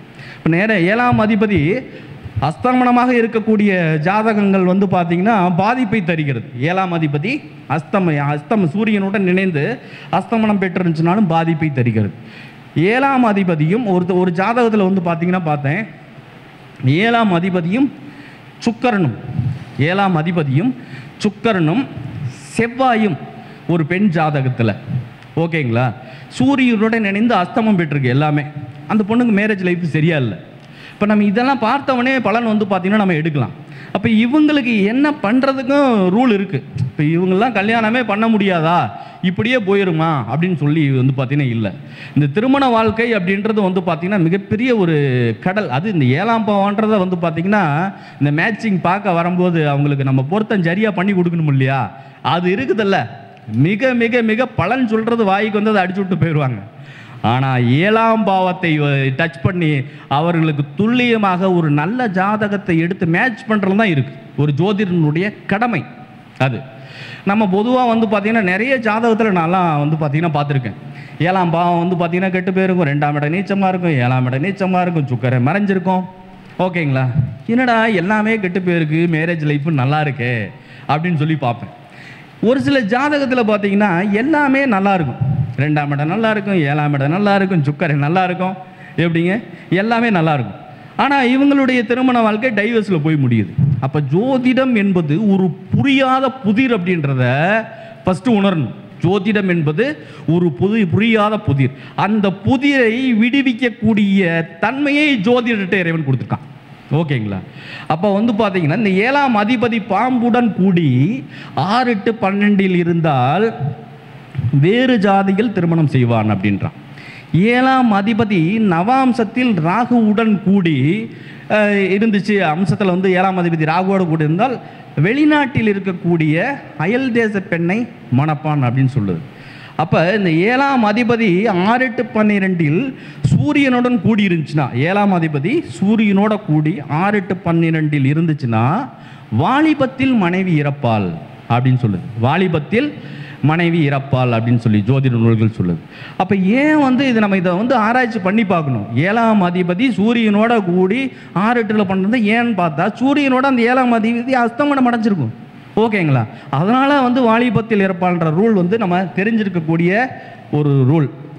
2 7ஆம் பாவத்தில் சூரியன் மாந்தி கூடியிருக்க விதவையை சேருவான் அப்படின்ற ஒரு விதி இருக்குது. இது எல்லாருக்குமே தெரியும். சூரியன் செவ்வாய் 7லையோ அல்லது செவ்வாய் சுக்கிரன் 7லையோ இருந்துச்சுனாலும் அந்த விதையினுடைய தொடர்பு ஏற்படும் அல்லது பழக்க வழக்கம் ஏற்படணுன்னே நம்ம தவறான கண்ணோட்டத்தில் போயிடக்கூடாது. புரியுதா இல்லைங்களா? ஏற்கனவே கல்யாணம் ஆகி விடவாக இருக்கக்கூட பொண்ணை கூட அவன் கல்யாணம் பண்ணிக்கலாம். உடனே நம்ம ஆளுங்க கேரக்டர் வைஸில் தப்பாக போயிடுறது. இப்படி ஜோதிடத்தை வழிகாட்டக்கூடாது. புரியுதா இல்லைங்களா? ஒரு விஷயத்தை நம்ம சொல்லி கொடுத்துட்டு போயிருக்கான் அப்படின்னா அதை நம்ம சரியான முறையில் இது மாதிரி என்கிட்ட ஒரு பையன் வந்து பார்த்தீங்கன்னா வந்தான். சிம்மத்தில் வந்து பார்த்தீங்கன்னா செவ்வாய் சுக்கிரன் சேர்ந்திருந்தால் அந்த பையனுக்கு வந்து சிம்மத்தில் செவ்வாய் சுக்கிரன் சேர்ந்திருந்தால் விதவியை மனம் புரிவான் அப்படின்ற ஒரு ரூல் இருக்குது. அந்த ரூலை வந்து பார்த்தீங்கன்னா நான் படிச்சிருந்தேன். அது வந்து தெரிஞ்சிருந்துச்சு. அந்த பையனுக்கு சிம்மத்தில் செவ்வாய் சுக்கிரன் ரொம்ப சிறு வயசு பையன் தான், ஒரு 25 வயசு தான் இருக்கும். நான் சொன்னேன், தம்பி உனக்கு வந்து இது மாதிரி ஏற்கனவே கல்யாணம் ஆன பொண்ணை வந்து மேரேஜ் பண்ணிக்கலையான்னு இருக்கிறியா அப்படின்னு சொல்லி கேட்டால் அவனுக்கு தகுந்த மாதிரி அந்த சிறு வயசில் ஒரு பொண்ணு விடோவாக இருக்குது. வீட்டுக்கார ஆக்சிடென்ட்லாம் இறந்துருக்காரு. ஆமாங்க, அந்த பொண்ணை நான் கல்யாணம் பண்ணிக்கலான்னு இருக்கேன், அதை கேட்க தான் வந்தேங்கிறான். அப்போ ஜோதிட நூல்களை வந்து நம்ம தரவர படித்திருந்தால் அந்த விதியை தரவர புரிந்திருந்தால் நம்ம பலன் எடுக்கிறது ஈஸி. ஓகேங்களா? பலன் எடுக்கிறது ரொம்ப ஈஸி. அதே மாதிரி வந்து பார்த்தீங்க அப்படின்னா 7ஆம் அதிபதி சுக்கிரன் 6ஆம் அதிபதியுடன் ஒரு வீட்டில் இருந்தால் போகம் இல்லாதவன் அப்படின்றான். 7ஆம் அதிபதி சுக்கிரன் 2 இணைஞ்சு 6ஆம் அதிபதியோட இணைஞ்சுன்னா போக சுகம் இல்லாதவன். இதுவும் ப்ராக்டிக்கலாக வந்து சரியாக இருக்குது நிறைய ஜாதகத்தில். அது வந்து செக் பண்ணி பாருங்க. சுக்கிரன் சனி சுக்கிரன் ராகு கூடி 2 7 கூடிய ஒரு பலம் இலக்க எத்தனை விவாகம் செய்தாலும் அத்தனையும் இறந்து விடுமா. சுக்கிரன் சனி சுக்கிரன் ராகு கூடி 2 7 சுக்கிரன் சனி சுக்கிரன் ராகு எங்கே வேணாலும் இருக்கலாம். 2 7 சேர்ந்துருந்து 2 7 பலம் அழிஞ்சாலும் மேரேஜ் லைஃப் பிரச்சனைன்றான். ஓகேங்களா? எண்ணற்ற ஜோதிட விதிகள் 7ஆம் பாவத்தை பற்றி பாரம்பரிய ஜோதிடத்தில் ஒரு அப்படியே படிச்சுக்கிட்டே இருக்கலாம். 1000 2000 3000 விதிகள். எழுதுறதுக்கு நேரம் கிடைக்காது, படிக்கிறதுக்கு நேரம் கிடைக்காது. அப்போ எவ்வளவு விதிகளையும் நம்ம வந்து ஒரு விஷயத்தை தெரிஞ்சிருந்துச்சுன்னா தான் அதை வந்து பண்ண முடியும். சப்தமாதிபதி என்னும் 7ஆம் அதிபதி மேன்மை பெற்ற சுபர் வீட்டில் இருந்தால் 7ஆம் அதிபதி ஒரு சுபரோட வீட்டில் இருந்து சுபர் அங்கிசத்தில் இருந்தாலும் சுக்கிரனும் மேற்கூறிய சுபர் வீட்டில் இருந்து சுபர் அங்கிசம் பெற்றிருந்தாலும் பலம் பெற்றிருந்தாலும் அவனுடன் 10ஆம் அதிபதி சேர்ந்திருந்தால் அவனுக்கு அஷ்ட ஐஸ்வர்யம் உள்ள கலத்திரம்னு சொல்லி ஜோதிட நூல்கள் சொல்லுது. புரியுதா இல்லைங்களா? 7ஆம் அதிபதி சுபர் வீட்டில் இருந்தாலும் சுபர் அங்கிசம் பெற்றாலும் சுக்கிரன் சுபர் வீட்டில் இருந்தாலும் சுபர் அங்கிசம் பெற்றாலும் அவனுடன் 10ஆம் அதிபதி இணைந்திருந்தால் மேன்மையுள்ள அஷ்ட ஐஸ்வர்யம் பொருந்திய கலத்திரம் மனைவியை அடைவான்றது. இதுதான் இன்னைக்கு சுபத்துவமாக ஓடிட்டு இருக்கு. புரியுதா இல்லைங்களா? இந்த ரூலு ஜாதக அலங்காரத்தில் இருக்கக்கூடிய ஒரு ரூல். அந்த ஒரு ரூலை வச்சு சுபத்துவம் பாவத்துவம் வேலை செஞ்சுட்டு இருக்கு. புரியுதா இல்லைங்களா? அது இந்த ஒரே ரூலை வச்செல்லாம் ஜோதிச்சு சொல்ல முடியாது. இப்போ நான் படித்த எண்ணற்ற விதிகளை எத்தனை பேருக்கு இதை ஒன்றை மட்டும் சொல்லிட்டு வந்து பார்த்தோமா சொல்லிட முடியுமா? சொல்லவே முடியாது. புரியுதா இல்லைங்களா? அப்போ இந்த சுபத்துவம் அப்படின்ற ஒரு ரூலை வச்சுக்கிட்டு ஒரு சிஸ்டத்தை உருவாக்க முடியாதுங்க. லட்சக்கணக்கான நூல்கள், ஐயா வணக்கம், லட்சக்கணக்கான நூல்கள் ஜோதிடத்தில் இருக்கு. அத்தனையும் வந்து பார்த்தீங்கன்னா படித்து அதை வந்து பார்த்தோன்னா உணர்ந்து திறம்பட பலன் உரைக்கிறதுக்கு நமக்கு வயது பத்தாது. புரியுதுங்களா? அதனால் எந்த ஒரு ஜோதிட விதியும் ஒரு விதியை மட்டும் வச்சுட்டு தயவு செய்து அதை போதித்து மற்றவர்களுக்கு தவறான வழிகாட்டுதலாக அமையக்கூடாதுன்றதுக்கோசரம் நான் சொல்கிறேன். ஓகேங்களா? அதே மாதிரி வந்து பார்த்தீங்கன்னா மூல நூல்களில் இருக்கக்கூடிய அத்தனை விதிகளையும் அற்புதமான விதிகள். எந்த மூல நூலும் வந்து பார்த்தீங்க அப்படின்னா மிக சூப்பரான அருமையான கருத்துக்களை வந்து பார்த்தோம்னா நம்ம கொடுக்குது. நம்ம முன்னோர்கள்லாம் வந்து பார்த்தீங்கன்னா மிக கஷ்டப்பட்டு பாடுபட்டு ஆராய்ச்சி பண்ணி கண்டுபிடிச்சி ஒரு விஷயத்தை வச்சுட்டு போகிறோம். உங்களுடைய கண்ணுக்கு வந்து கெட்டதாகவே பார்த்தீங்கன்னா கெட்டதாகவே தான் தெரியும். கெட்டதாகவே பார்க்காதீங்க. நல்லதும் இருக்கும் கெட்டதும் தான் இருக்கும். நம்ம அதை சரிவர வந்து பார்த்தீங்கன்னா எடுத்து நம்ம ஆராய்ச்சி பண்ணி பலன் கூடுறதுல தான் இருக்குது. ஓகேங்களா? அதே மாதிரி பார்த்தீங்கன்னா 7ஆம் அதிபதி எதனால இதை நான் வந்து இந்த இடத்துல பதிவு பண்ணுறேன்னா ஜோதிடம் தவறான பாதையை நோக்கி பயணிச்சுட்டு இருக்கு. ஜோதிடம் தவறான பாதையை நோக்கி பயணிச்சுட்டு இருக்கு. அந்த வேதனையில் நான் சொல்கிறேன். ஓகேங்களா? ஏன்னா அப்படி போயிடக்கூடாதுன்ற ஒரு வேதனையில் சொல்கிறேன். அதே மாதிரி ஏன்னா எனக்கு வந்து பார்த்தீங்கன்னா ஜோதிடத்தில் நான் 30 ஆண்டுகளாக ஜோதிடத்தை நேசித்து சுவாசித்து வாழ்ந்து கொண்டிருக்கின்றேன். ஜோதிடம் தான் எனக்கு இன்னைக்கு ஜோறு போட்டு. புரியுது இல்லைங்களா? எனக்கு ஜோதிடத்தை தவிர வேறு எதுவுமே தெரியாது. நைட்டு 2 மணி 3 மணி வரைக்கும் ஆராய்ச்சி பண்ணிக்கிட்டே தான் இருப்பேன். ஒரு ஜாதகத்தை வந்து எடுத்தேன் அப்படின்னா ஏதாவது நம்ம பலன் தவறாக சொல்லிட்டா ஏன் இந்த ஜாதகத்திற்கு நம்மளால் பலன் உரைக்க முடியலன்னு வந்து பார்த்தீங்கன்னா ஆராய்ச்சி பண்ணுவேன். புரியுதா இல்லைங்களா? இன்னைக்கு ஒரு 5 ஜாதகம் பார்க்கணும்னா அந்த 5 ஜாதகத்தையும் போய் ரிப்பீட் பண்ணுவேன், ரிப்பீட் பண்ணி பார்க்கணும். அப்போ அப்படி பார்த்தால் மட்டும்தான் ஜோதிடத்தில் வந்து பார்த்தீங்கன்னா அதை வந்து சரியாக பலன் கொண்டு வர முடியும். ஓகேங்களா? இதில் என்ன சொல்கிறாங்கன்னா 7ஆம் அதிபதி குருவாய் பாவ கிரகங்களுடன் கூடி பாவ ராசியில் இருந்து பாவரால் பார்க்கப்பட்டாலும் சனி அங்கீசம் பெற்றாலும் அவர்கள் உத்தம மனைவி, அவர்களுடைய மனைவி உத்தம பத்தினியாக இருந்தாலும் நடித்து அனைவருக்கும் தெரியாமல் சூரம் போவாங்க. இதுவும் பல பெரும் ஜோதிட உள்ளதர். 7ஆம் அதிபதி குருவாகி பாவ கிரகங்களுடன் கூடி, 7ஆம் அதிபதி குருனா எவ்வளோ பெரிய உன்னதமான கிரகம். அந்த குரு ஒரு ஜாதகத்தில் பாவ கிரகங்களுடன் கூடி கெட்டு போய் பாவரால் பார்க்கப்பட்டு பாவர் அங்கீசத்தில் வந்து பார்த்தீங்கன்னா இருந்தாலும் அந்த பொண்ணு வந்து பார்த்தீங்கன்னா சோரம் பாவாள்னு சொல்லி. இப்போ இந்த விதியை தெரிஞ்சிருந்தா தானே அந்த ஜாதகத்தை பார்த்துட்டு நம்ம சொல்ல முடியும். இந்த விதியை தெரியலாமல் நம்ம இதெல்லாம் தப்பாக போட்டிருக்காங்க மூல நூலில், அதனால் மூல நூல் எழுதலாம் முட்டா பையன் அப்படிலாம் யாரும் சொல்லக்கூடாது. புரியுதுங்களா? யாரும் சொல்லக்கூடாது. ஏன்னா வந்து பார்த்தீங்கன்னா ஒரு விஷயத்தை, அதாவது எல்லா ஜோசியரும் தமிழ்நாட்டில் வெளியில் வராத ஜோசியர் எத்தனை பேருக்கு தெரியுமா? தமிழ்நாட்டில் வெளியில் வராத பிரசித்தி பெறாத ஜோதி அமைதியான முறையில் ஜோதிடத்தை, சாஸ்திரத்தை எந்த ஒரு கலவரத்தையும் உண்டு பண்ணாமல் அற்புதமாக பலன் உரைத்து கொண்டு வாழ்ந்து கொண்டிருக்கும் ஜோதிடர்கள் நிறைய பேர் இருக்காங்க. இன்னைக்கு யூடியூப் வந்துருச்சு, அதில் வந்து பிரபலியமாயிட்டு வந்து பார்த்தோமா வந்துட்டு இருக்கும். புரியுதா இல்லைங்களா? அதனால் ஜோதிடம்ங்கிறது மிக ஒரு அற்புதமான ஒரு கலை. இந்த ஜோதிட கலை வந்து பார்த்தீங்க அப்படின்னா குருவினுடைய அனுக்கிரகம் வந்து பார்த்தீங்கன்னா இருக்கும். குருவினுடைய அனுக்கிரகமும் ஆசீர்வாதமும் குரு ஒருவருடைய ஜாதகத்தில் நல்ல நிலையில் இருந்துச்சு அப்படின்னா கண்டிப்பாக வந்து பார்த்தீங்கன்னா அவங்க ஜோதிடத்தையோ ஜோதிட நூல்களையோ ஜோதிட ஆசிரியர்களையோ யாரையும் குறையே கூறவே மாட்டாங்க. குரு கெட்டு போய் ராகுவுடன் சேர்ந்து அல்லது நீச்சம் பெற்றிருந்தால் மட்டும்தான். நான் நிறைய ஜாதகத்தை பார்த்துட்டேன். புரியுதா இல்லைங்களா? நிறைய ஜாதகத்தை பார்த்துட்டேன். அவங்களுக்கு வந்து இந்த சாஸ்திர நம்பிக்கையோ அல்லது யாராவது இழிவுபடுத்தி பேசுகிறதோ இது மாதிரி சூழ்நிலைகள்லாம் போயிடுது. ஓகேங்களா? ஏன்னா இதை நான் பேசணுன்ற ஒரு கட்டாய சூழ்நிலையில் பேசுகிறேன். ஏன்னா இது ஒரு முக்கியமான விஷயங்க. ஓகேங்களா? அதே மாதிரி 7-12 நம்ம சப்ஜெக்ட்டுக்கு வருவோம். நம்ம சொல்ல வேண்டிய விஷயத்தை வந்து பார்த்தோமா சொல்லணும் இல்லையா? நம்ம அது சொல்லணுன்றது ஆசைப்பட்டேன், அதனால சொல்லிட்டேன், அவ்வளோதான். 7-12 சந்திரன் இருந்து 7-12 சந்திரன் இருந்து அந்த ராசியானது பாவர் வீடாகி பாவ கிரகங்களுடன் கூடி தான் மணந்த மனைவியே ஜாதகனை கொள்வான். 7-12 சந்திரன் இருந்து அந்த சந்திரன் வந்து பார்த்தீங்கன்னா பாவர் வீடாக இருந்து பாவ கிரகங்களுடன் கூடி இருந்துச்சுன்னா தான் மணந்த மனைவியே ஜாதகனை கொள்வான். இன்னைக்கு உலகத்தில் நாட்டு நடப்பில் நிறைய போயிட்டு. புரியுதா இல்லைங்களா? இந்த ரூல் தெரிஞ்சிருந்தா தானே சொல்ல முடியும். புரியுதா இல்லைங்களா? இந்த ரூல் தெரியாமல் ஒரே சுபத்துவம் பாபத்துவம்னு சொல்லிட்டு இருந்தா வேலைக்கு ஆகாது. புரியுதா இல்லைங்களா? அதனால் நிறைய ஜோதிட விதிகளை வந்து நம்ம தெரிஞ்சிருக்கணும். லாபாதிபதியும் 7ஆம் அதிபதியும் ஒருவருடைய ஜாதகத்தில் எங்கு கூடியிருந்தாலும் அந்த ஜாதகனுக்கு 3 விவாகம் நடக்கும். லாபாதிபதியும் 7ஆம் அதிபதியும் ஒருவருடைய ஜாதகத்தில் எங்கு கூடியிருந்தாலும் அந்த ஜாதகனுக்கு 3 விவாகம் நடக்கும்னு சொல்லுது. இப்போ இது நிறைய ப்ராக்டிக்கலை செக் பண்ணி பார்க்கும்போதும் சரியாக தான் வருது. ஓகேங்களா? சனி செவ்வாய் ராகு 2-7 இருந்தால் பெண்டீர் இழப்பு ஏற்படும், குடும்பம் பால்படும். ஓகே, இதெல்லாம் ரொம்ப ஈஸியான ரூலுங்க ஜோதிடத்தில், பாரம்பரிய ஜோதிடத்தில். இப்போ நான் உங்களுக்கு இதெல்லாம் சொல்லணும், மறக்காமல் இருக்கணுன்றதுக்கு சொல்லணுன்றதுக்கு நோட்ஸ் பண்ணி, ஏன்னா 30-40 பாயிண்ட் இருக்குது அப்படின்னா அத்தனையும் நம்ம வந்து பார்த்தீங்கன்னா மெமரியில் வச்சு சொல்கிறதுக்குள்ள சாதாரண விஷயம் இல்லை. புரியுதா இல்லைங்களா? அதனால் உங்களுக்கு வந்து நீங்கள் தெரிஞ்சுக்கிங்கன்றதுக்கோசரம் சில ஹிண்ட்ஸ் எடுத்துகிட்டு வந்திருக்கோம், அவ்வளோதான். ஓகேங்க. அதே மாதிரி வந்து பார்த்தீங்கன்னா இப்போ இதில் வந்து முக்கியமாக வந்து பார்க்கும் பொழுது 7ஆம், இப்போ இது வரைக்கும் வந்து ஜோதிடத்தில் இருக்கக்கூடிய 7ஆம் பாவம் எப்படிலாம் கெட்டு போகும், எப்படிலாம் இருந்துச்சுன்னா அவருடைய மேரேஜ் லைஃப் சரி இருக்காது அப்படின்றத பார்க்குறோம். 2-7ஆம் அதிபதி பலம் இழக்கக்கூடாது, 2-7ஆம் அதிபதிகள் 3-6-8-12 மறையக்கூடாது, 7ஆம் பாவ காரகனும் 6-8-12 மறையக்கூடாது அப்படின்ற ஒரு முக்கியமான ரூலை பார்த்தோம். அதில் பல்வேறு விதமான ரூல்கள், ஒரு 30 ரூல் பக்கம் உங்களுக்கு நான் சொன்னேன். இப்போ இதில் என்னன்னா அடுத்தது என்ன பண்ண போகிறோம் அப்படின்னா 7ஆம் அதிபதி நட்சத்திர சாரம். 7ஆம் அதிபதி எந்த நட்சத்திர சாரத்தில் இருந்துச்சு, 7ஆம் அதிபதி எந்த நட்சத்திர சாரத்தில் இருந்துச்சுன்னா என்ன பலன், அப்படின்றத பார்க்கணும். ஓகேங்களா? 7ஆம் அதிபதி லக்னாதிபதியினுடைய நட்சத்திர சாரத்திலேயோ அல்லது லக்னத்தினுடைய நட்சத்திர சாரத்திலே இருந்துச்சுன்னு வச்சுங்க, கணவன் மனைவி ஒற்றுமையாக இருக்காங்க, கணவன் மனைவி ஒற்றுமையாக இருக்கின்றார்கள். அதே மாதிரி வந்து பார்த்தீங்க அப்படின்னா அவங்க வந்து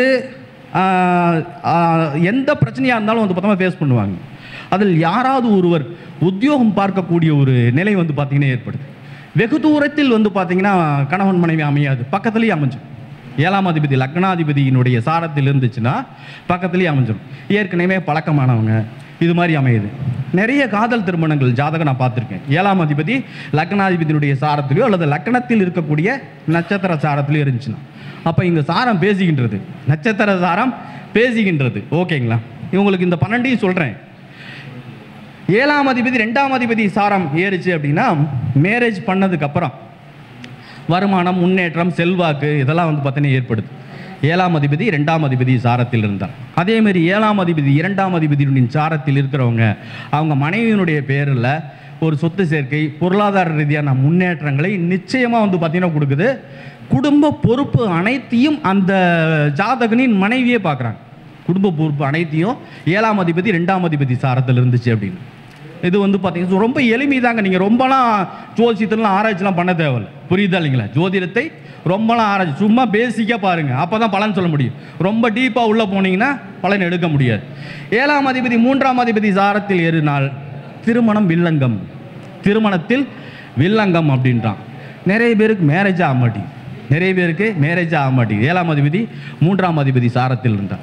ஒரு சிலருக்கு 2ஆம் தாரமாக இருக்கக்கூடிய பெண்ணை திருமணம் செய்கின்றார்கள், ஒரு சிலருக்கு 2ஆம் தாரமாக இருக்கின்ற பெண்ணை திருமணம் செய்கின்றார்கள். 7ஆம் அதிபதி 3ஆம் அதிபதியுடைய நட்சத்திர சாரத்தில் இருக்கும்போது திருமண தடை அப்படின்ற ஒரு விஷயத்தை நம்ம இங்கே வந்து பதிவு பண்ணலாம். ஓகேங்களா? அதே மாதிரி 7ஆம் அதிபதி 4ஆம் அதிபதியினுடைய நட்சத்திர சாரத்தில் இருந்துச்சு அப்படின்னு வச்சுக்கோங்களேன், அவங்களுக்கு வந்து பார்த்திங்கன்னா மனைவியினால் நிலம், வீடு, பூமி சேர்க்கைகள் எல்லாமே ஏற்படுது. 7ஆம் அதிபதி 4ஆம் அதிபதியினுடைய நட்சத்திரம் அவங்க மனைவியினுடைய பேரில் வீடு, நிலம், பூமி, சொத்தெல்லாம் கண்டிப்பாக அமையுதுங்க. இல்லை மனைவி வீடு நல்லா வசதியாக இருக்காங்க. நிறைய ஜாதகத்தில் பார்க்கும்போது 7ஆம் அதிபதி 4 கூடிய சாரத்திலே அல்லது 4ஆம் இடத்தில் இருக்கக்கூடிய இருக்கிற சாரத்திலே இருந்தாலும் சரி, மனைவி கண்டிப்பாக வந்து பார்த்தோம்னா நல்ல அமைப்பில் தான் இருக்காங்க. 7ஆம் அதிபதி 5ஆம் அதிபதியினுடைய சாரத்தில் அல்லது 5ஆம் இடத்தில் இருக்கக்கூடிய நட்சத்திர சாரத்தில் இருந்தாலும் இவர்களுக்கும் உள்ளூரிலேயே வந்து பார்த்தோம்னா மனைவி அமைகின்றது அப்படின்றத பார்க்கலாம். இந்த 7, 5 சம்மந்தப்பட்டுச்சுன்னா அவர்களுக்கு நிச்சயமாக ஆண் வாரிசு கிடைக்குது. நானும் நிறைய ஜாதகத்தை செக் பண்ணி பார்த்துட்டேன். 7ஆம் அதிபதி 5ஆம் அதிபதி நட்சத்திர சாரத்தில் இருக்கிறவங்க நிறைய ஜாதகம் எடுத்து பார்க்கும்போது முதல்ல வந்து பார்த்திங்கன்னா ஆண் குழந்தை பிறக்கின்றது. நிறைய பேர் 7 கூடையவன் 5 கூடையவன் நட்சத்திர சாரத்தில் இருக்கும் பொழுது காதலித்து திருமணம் செய்து கொள்கின்றார்கள். நிறைய ஜாதகத்தில் பார்க்கும் பொழுது காதலித்து திருமணம் செய்து கொள்கின்றார்கள். அவர்களுடைய திருமண வாழ்க்கை சிறப்பாகத்தான் இருக்கின்றதே, அதையும் ப்ராக்டிக்கலாக பார்த்துருக்கேன். ஓகேங்களா? திருமண வாழ்க்கை சிறப்பெல்லாம் போகிறதுக்கு நிறைய ரூல் சொல்லிட்டேன், சிறப்பாக இருக்கின்றது இதை நான் ப்ராக்டிக்கலாக பார்த்து சொல்கிறேன். 7ஆம் அதிபதி 6 கூடியனுடைய நட்சத்திர சாரத்தில் வந்து பார்த்தீங்கன்னா இருக்கும் பொழுது கணவன் மனைவிக்குள் பிரிவு, பிரச்சனைகள், வம்பு வழக்குகள் ஏற்படக்கூடியதையும் அனுபவத்தில் பார்க்கின்றோம். 7ஆம் அதிபதி நிறைய ஜாதகத்தில் 7 கூடை நம்ம பொதுவாக நம்ம ரூல் தான் பார்க்குறோங்க. 7, 6 கூடையும் சேர்ந்தா சரியில்லைன்னு சொல்கிறோம். 7ஆம் அதிபதி 6 கூடையவன் நட்சத்திர சாரத்திலோ அல்லது 6இல் இருக்கக்கூடிய கிரகத்தின் நட்சத்திர சாரத்திலோ இருந்தாலும் கண்டிப்பாக அது டைவர்ஸ் ஆகுது. இதையும் நிறைய ஜாதகத்தில் பார்த்துருக்கேன். ஓகேங்களா? அப்போ 7ஆம் அதிபதி 7 கூடிய நட்சத்திர சாரத்தே இருந்துச்சுன்னா அது மிக அற்புதமான சொந்தம், பந்த அமைப்பு, உற்றார் உறவினர்கள், பொதுமக்கள் ரீதியான ஒரு தொடர்பு, கூட்டு தொழிலால் வந்து பார்த்திங்கன்னா ஆதாயம், மனைவியால் முன்னேற்றம் முதலாம் வந்து பார்த்திங்கன்னா அற்புதமாக ஏற்படுது. கணவன் மனைவி ஒற்றுமை ஏற்படுது. நிச்சயிக்கப்பட்ட திருமணமாக வந்து பார்த்திங்கன்னா அமையுது. ஓகேங்களா? அதே மாதிரி வந்து பார்த்தீங்கன்னா 7ஆம் அதிபதி 8 கூடிய சாரத்தில் இருந்துச்சு அப்படின்னா மனைவி வந்து சொந்தத்தில் அமையாது, சொந்தத்தில் அமையறதில்லை, அந்நியத்தில் தான் வந்து பார்த்தீங்கன்னா அமையுது. ஒன்று நோயாளியான மனைவியாக இருக்கலாம், அல்லது கணவன் மனைவி ரீதியான ஒற்றுமை குறைவை ஏற்படுத்துகிறது. அதே மாதிரி வந்து பார்த்தீங்கன்னா இந்த அடிக்கடி குடும்பத்தில் இந்த சந்தேக பிரச்சனையெல்லாம் வருது இல்லைங்களா, இந்த வந்து 7 கூடிய 8 கூடிய நட்சத்திர சாரத்தில் தான் வருது. அது செவ்வாய் சம்மந்தப்பட்ட கன்ஃபார்ம் அப்படின்ற மாதிரி இருக்கும். இப்போ நான் சொன்னேன் 7ஆம் அதிபதி 8 கூடிய சாரத்திலிருந்து அந்த 7ஆம் அதிபதியோட செவ்வாய் சம்மந்தப்பட்ட வாழ்க்கை வந்து பார்த்தீங்கன்னா நிம்மதி இல்லாமல் போயிடுது. ஓகேங்களா சார்? நான் இப்போ சொல்கிறது எல்லாம் ஒரு பொது விதி. இந்த விதிகள் முன்ன சொன்ன விதிகள், இனிமேல் சொல்ல போகிற விதிகள் அனைத்தையும் மனசில் வச்சுட்டு சொன்னால் மட்டும்தான் 7ஆம் பாவத்துக்கு தெளிவாக பலன் சொல்ல முடியும். ஒரே சுபத்துவம் பாவத்தெல்லாம் வச்சு சொல்ல முடியாது. எக்கச்சக்கமான விதி இருக்கு. புரியுதா இல்லைங்களா? அதே மாதிரி 7 குடையன் 9 குடையனுடைய நட்சத்திர சாரத்தில் இருக்கும் பொழுது கணவன் மனைவி ஒற்றுமை சிறப்பாக இருக்குது. இவங்களும் வந்து பார்த்திங்கன்னா ஒரு தெய்வீகமான ஒரு குடும்பமாக இருக்காங்க. குழந்தை, மனைவி, புத்திர பாக்கியம் அனைத்து அம்சங்களும் பெற்று சமுதாயத்தில் ஒரு நல்ல மதிப்பு மரியாதைகளும் இருக்கக்கூடிய ஒரு நிலை பார்க்க முடிகிறது. சில பேர் வெளிநாட்டில் பணிபுரியக்கூடிய ஒரு நிலையும் ஏற்படுது. ஓகேங்களா? 7 குடையன் 10 குடையன் சாரத்தில் இருக்கார். 7 குடையவன் 10 குடைய நட்சத்திர சாரத்தில் இருக்கும் பொழுது வரக்கூடிய மனைவி வேலைக்கு உத்தியோகத்துக்கு போகக்கூடிய மனைவியாக வந்து பத்மா இருக்கு. நம்ம பொதுவான விதி 7ஆம் அதிபதி 10ல் இருந்தால் திருமணத்திற்கு பிறகு மனைவியால் யோகம், வேலைக்கு போகக்கூடிய மனைவின்னு சொல்லி ஒரு ரூல். ஓகேங்களா? இது சரியாக தான் இருக்குது. ஒரு சின்ன சின்ன ரூல் தாங்க ஜோதிடத்தில் சரியாக இருக்குது. ரொம்ப டீப்பாக பார்க்குறதெல்லாம் சரியா இல்லை. ஒரு உதாரணத்துக்கு வந்து பார்த்திங்கன்னா ஒரு ஜாதகத்தில் மீன லக்கணம் 7 குடைய வந்து பார்த்திங்கன்னா 10ல், மீன லக்கணம் 7 குடைய புதன் போய் 10ல் தனுசில் சூரியன் புதனோட இது கல்யாணம் ஆயிடுச்சு. இதில் வந்து பார்த்திங்கன்னா இந்த புதன் வந்து மனைவி போய் தொழில்ஸ்தானத்தில் உட்காந்துருக்குது. மனைவி தொழில்ஸ்தானத்தில் இருந்தால் வேலைக்கு போகக்கூடிய மனைவி. இவங்க மேரேஜ் பண்ணும்போது வந்து பார்த்தோமா வேலைக்கு போகக்கூடாது, வீட்டோட வந்தால் போதுன்னு சொல்லி தான் இவங்க பண்ணியிருக்காங்க. அந்த பொண்ணு வந்து பார்த்திங்கன்னா மேரேஜ் ஆனதுக்கப்புறம் நான் வேலைக்கு போவேன் அப்படின்னு சொல்லி பிரச்சனையாகி டைவர்ஸ் ஆகி போச்சு. புரியுது? டைவர்ஸே ஆகி போச்சு. அப்போ இதெல்லாம் வந்து பார்த்திங்கன்னா இது நிறைய இது மாதிரி பிரச்சனை ஆகுதுங்க. 7 குடையன் வந்து பார்த்திங்கன்னா ஒருத்தருக்கு வேலைக்கு அந்த பொண்ணாட்டு மனைவி வந்து வேலைக்கு போகணுன்ற விதி இருந்தால் வேலைக்கு போக வச்சிடணும். அதுக்கு எதிரடியாக போகும்போது என்ன ஆகும்? பிரிவினையை தருகின்றது. நிறைய பிரச்சனை. இது நிறைய ஜாதகம் அதே மாதிரியே பார்த்தேன். அப்போ 7 குடையன் 10 குடையன் நட்சத்திரத்தில் கணவன் மனைவி 2 பேருமே வேலைக்கு போங்க, எந்த பிரச்சனையும் இருக்காது. ஓகேங்களா?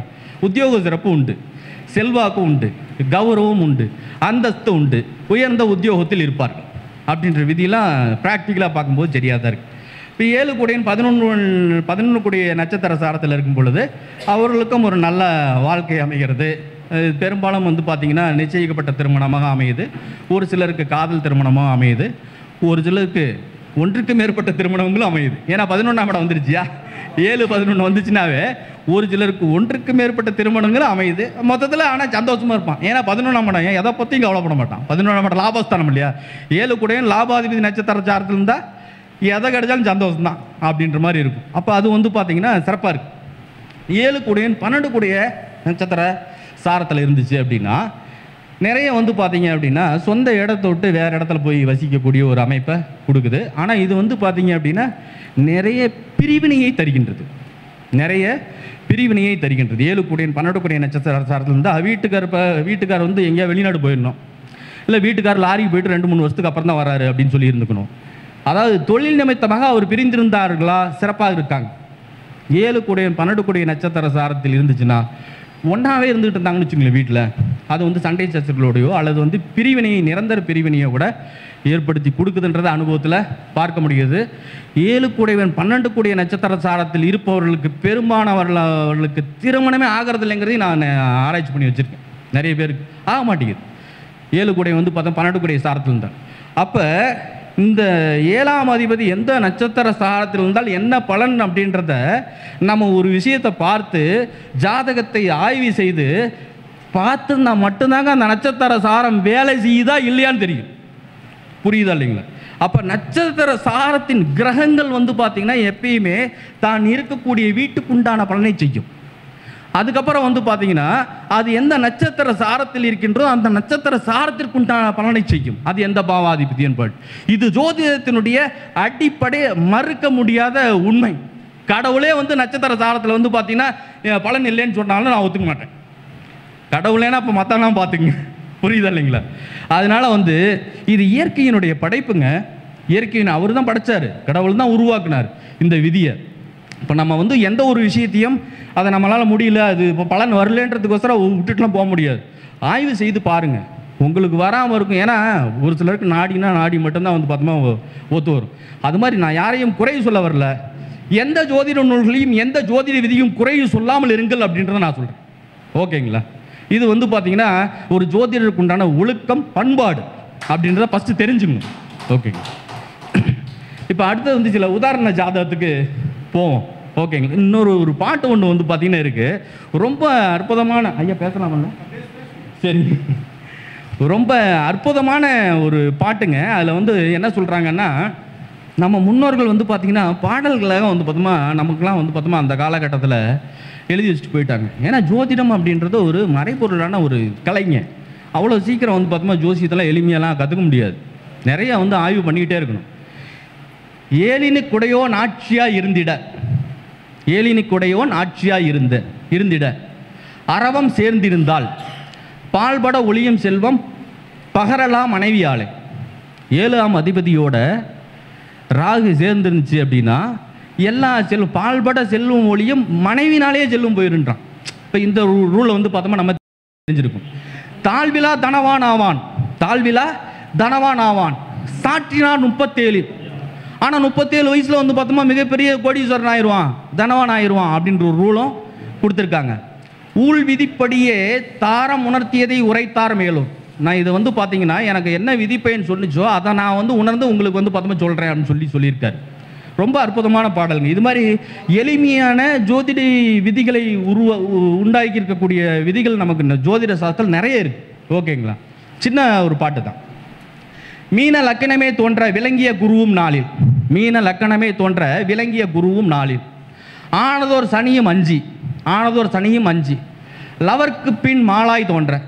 புரியுதுங்களா? மீன லக்கணம் 4ல் குரு, 5ல் சனி, 6ல் புதன், பானுவும் சேயும் மேலில், 7ல் சூரியன் செவ்வாய், பார்கவன் கேது மெட்டா, 8ல் சுக்கரன் கேது. இப்போ தெரிஞ்சிருக்கு மீன லக்கணம். மீன லக்கணம் 4ல் குரு, 5ல் சனி, 6ல் வந்து பார்த்தோமா 7 கூடிய புதன், அதாவது வந்து 6ல் வந்து 7 கூடிய புதன், 7ல் சூரியன் செவ்வாய், 8ல் சுக்கரன் கேது. இப்படி இருந்துச்சுன்னா மாநிலத்தில் பிறந்த சேய்க்கு மனைவி 2ஆகும். ஓகேங்களா? எப்பேற்பட்ட அருமையான ஒரு பாட்டை நமக்கு எளிமையாக சொல்லியிருக்காங்க பாருங்க. இதில் என்ன இருந்து தெரியுதுன்னா 7ல் சூரியன் செவ்வாய் இருந்து, நான் முன்ன சொன்ன ரோல் தான், 7ல் சூரியன் செவ்வாய் இருந்து 7க்குடையவன் மறைவு பெற்றால் தான் வந்து பார்த்தோமா அந்த இடிகதிர் செவ்வாய் எங்கு கூடிட்டாலும் வாலிபத்தில் அமங்கலியாவால் அல்லது மேரேஜ் லைஃப் சரியில்லாம் போயிருந்து. இப்போ இங்கே வந்து நல்லா இருந்துச்சுன்னா நல்லா இருக்காங்க. சூரியனும் செவ்வாயும் சேர்ந்து அந்த சூரியனோ செவ்வாயோ ஆட்சி உச்சம் பெற்றிருக்கிற நிறைய ஜாத பாருங்க விதையாலும் ஆகலை, சூப்பராக இருக்காங்க. புரியுதா இல்லைங்களா? அப்போ 7ல் சூரியன் செவ்வாய் இருந்தால் கூட அந்த வீட்டுக்குடையவன் கேந்திர திரிகோணத்தில் நல்ல நிலையில் இருந்தால் சிறப்பான வாழ்க்கை எய்துவாங்கன்னு சொல்லலாம் இல்லையா? ஓகேங்களா? இப்போ இந்த பாட்டில் வந்து பார்த்தீங்கன்னா அது மறைஞ்சிருச்சு. 7 கூடிய மீன லக்கணத்துக்கு 7 கூடிய புதன் மறைஞ்சிருச்சு, 7ல் சூரியன் செவ்வாய் இருந்துச்சு, சுக்கரனுக்கு கேதுவோட சேர்ந்து 8ல் சேர்ந்து போச்சு, மேரேஜ் லைஃப் சரியில்லை அப்படின்ற ஒரு அற்புதமான பாடல்கள் நம்மளுடைய ஜோதிட மூல நூல்களில் இருந்து தான் இது போன்ற பலன்களை எல்லாம் எடுக்க முடியும். இப்போ இதில் பாருங்க, ஒரு பொண்ணு வந்து பார்த்தீங்கன்னா மகர லக்கணம், மகர லக்கணம், 7ல் சுக்கரன் ராகு, 7ல் சுக்கரன் ராகு, 7 கூடிய சந்திரன் தனுசில் 12, 7 கூடிய சந்திரன் தனுசில். இந்த மகர லக்கணத்துக்கு நல்லா பார்க்கணுங்க. நிறைய மேரேஜ் லைஃப் வந்து மகர லக்கணத்திற்கு 7 கூடையவன் சந்திரன் 6ல் இருந்தாலோ 8ல் இருந்தாலோ 12ல் இருந்தாலோ நிச்சயம் இருதார தோஷம் ஏற்படுவதை அனுபவத்தில் பார்த்திருக்கின்றேன் நிறைய ஜாதகத்தில்.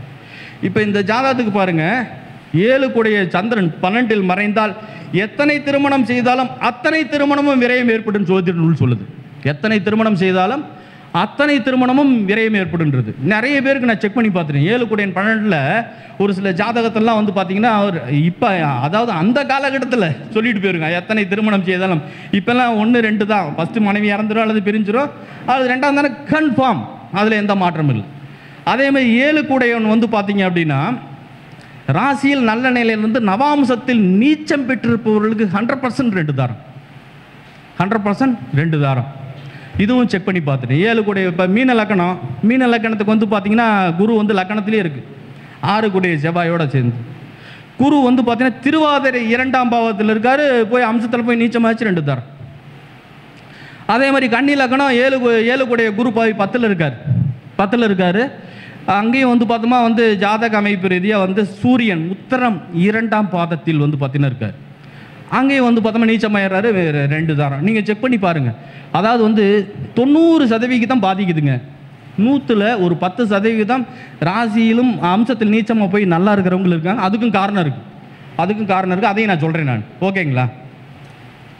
அப்போ அடுத்து வந்து பார்த்தீங்கன்னா ஒரு ஜாதகத்தில் வந்து சிறப்பான வாழ்க்கை ஒரு ஜாதகத்தில் வந்து பார்த்தீங்கன்னா ரிஷப லக்கணம், ரிஷப லக்கணக்கு 7 கூடையவன் வந்து பார்த்தோம்னா செவ்வாய் 3ல் போய் நீச்சமாயிட்டார். ரிஷப லக்கணத்துக்கு ரிஷப லக்கணம் 2ல் சூரியன் புதன் குரு, 2ல் சூரியன் புதன் குரு. ஒரு சின்ன கிரக நிலைகளை மட்டும் சொல்லிட்டு சொல்கிறேன், ஏன்னா அதே போதும் உங்களுக்கு. ஏன்னா நமக்கு தேவை முழுசாக சொல்லிட்டு இருந்தால் நேரம் பத்தாது.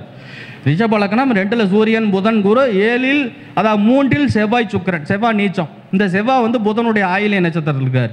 அப்போ வந்து பார்த்தீங்கன்னா 2-5 நட்சத்திரத்தில் இருப்பதால் இவர்கள் காதல் திருமணம் செய்தார்கள். அதாவது வந்து பார்த்தீங்கன்னா வந்து அரேஞ்ச் மேரேஜ் தான் வந்து பார்த்தோமா, காதல் திருமணம் அரேஞ்ச் மேரேஜ் தான் வந்து பார்த்தோமா அமைஞ்சு திருமண வாழ்க்கை சிறப்பாக இருக்குதுங்க குழந்தை குட்டியோட. இப்போ நம்ம எடுத்தவொடனே நம்ம 7 கோடி நீச்சமாயிடுச்சுன்னா சொல்லக்கூடாது. இங்கே புதனுடைய நட்சத்திர சாரத்தில் இருப்பதால், புதன் ஆட்சி வீட்டில் இருப்பதால் 2-5 7-2-5 இப்படி எடுத்துக்கங்க. கேபியை கொஞ்சம் ஃபிக்ஸ் பண்ணிக்கிங்க, பாரம்பரியத்தோட ஃபிக்ஸ் பண்ணிக்கிங்க. 100% சரியாக இருக்குது. அப்போ நான் மேரேஜ் லைஃப் நல்லா தான் இருக்காங்க. ஓகேங்களா? அதே மாதிரி வந்து பார்த்தீங்கன்னா கடகலக்கணம். கடகலக்கணத்திற்கு வந்து பார்த்தீங்கன்னா லக்கணத்தில் ராகு 7இல் கேது, சனி வந்து பார்த்தோம்னா சந்திரன் சனி குரு. இதில் வந்து பார்த்தீங்கன்னா எங்கே இருக்காருன்னா 3ஆம் பாவத்தில் இருக்கார் சனி. இந்த சனி வந்து பார்த்தீங்கன்னா இருக்கக்கூடிய நட்சத்திர சாரம் உத்திரம் நட்சத்திரம் 4ஆம் பாதம். அப்போ மீனத்துக்கு போயிடுறாரா? இங்கே வந்து பார்த்தோம்னா இந்த உத்திர நட்சத்திரம் 4ஆம் பாதம் சனி வந்து 3ல் இருக்கார். கடக லக்கணத்துக்கு லக்கணத்தில் ராகு 7ல் கேது, 7 கூடையன் 3ல். இந்த சனி வந்து பார்த்தீங்கன்னா சூரியன் சாரம், சூரியன் 11ல். நான் என்ன சொன்னேன் முன்ன, 7 லாபஸ்தானத்தில் 7 கூடையன் லாபஸ்தானத்தில் இருந்தாவோ லாபஸ்தானாதிபதியினுடைய நட்சத்திர சாரத்தில் அல்லது லாபஸ்தானத்தில் இருக்கும் கிரகத்தினுடைய நட்சத்திர சாரத்தில் அல்லது 2க்குனுடைய நட்சத்திர சாரத்தில் இருந்தால் மேரேஜ் லைஃப் நல்லா தான் இருக்குது. இவங்களும் நல்லா தான் இருக்காங்க. நம்ம இங்கே போய் 7ல் கேது இருக்குது, 7 கூடையன் போய் வந்து பார்த்திங்கன்னா 3ல் போய் 6 கூடைய சனி சந்திரன் குருவோட இணைஞ்சிருச்சு அப்படின்னா நம்ம பலனை வந்து பார்த்திங்கன்னா தவறாக சொல்ல தேவையில்லை. அதே மாதிரி வந்து பார்த்திங்கன்னா ஒரு ஜாதகம் மீன லக்கணம்.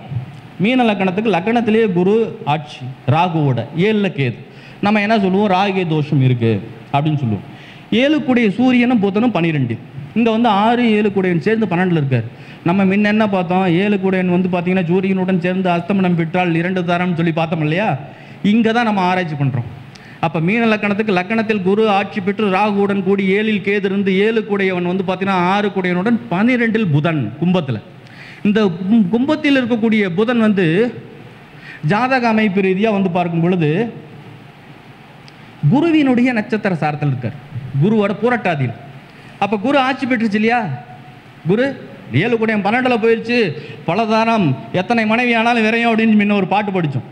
அதை கொஞ்சம் டீப்பாக போய் ஆராய்ச்சி பண்ணி போகும்போது 7 கூடையன் இருக்கக்கூடிய நட்சத்திர சாரநாதன் லக்கணத்தில் இருந்து அது ஆட்சி பெற்ற கிரகமாக இருக்கிறதுனால இவர்களுடைய திருமண வாழ்க்கை மிக அற்புதமாக இருக்கிறது. இதே அனுபவத்தில் பார்த்துட்ருக்கேன். ஓகேங்களா?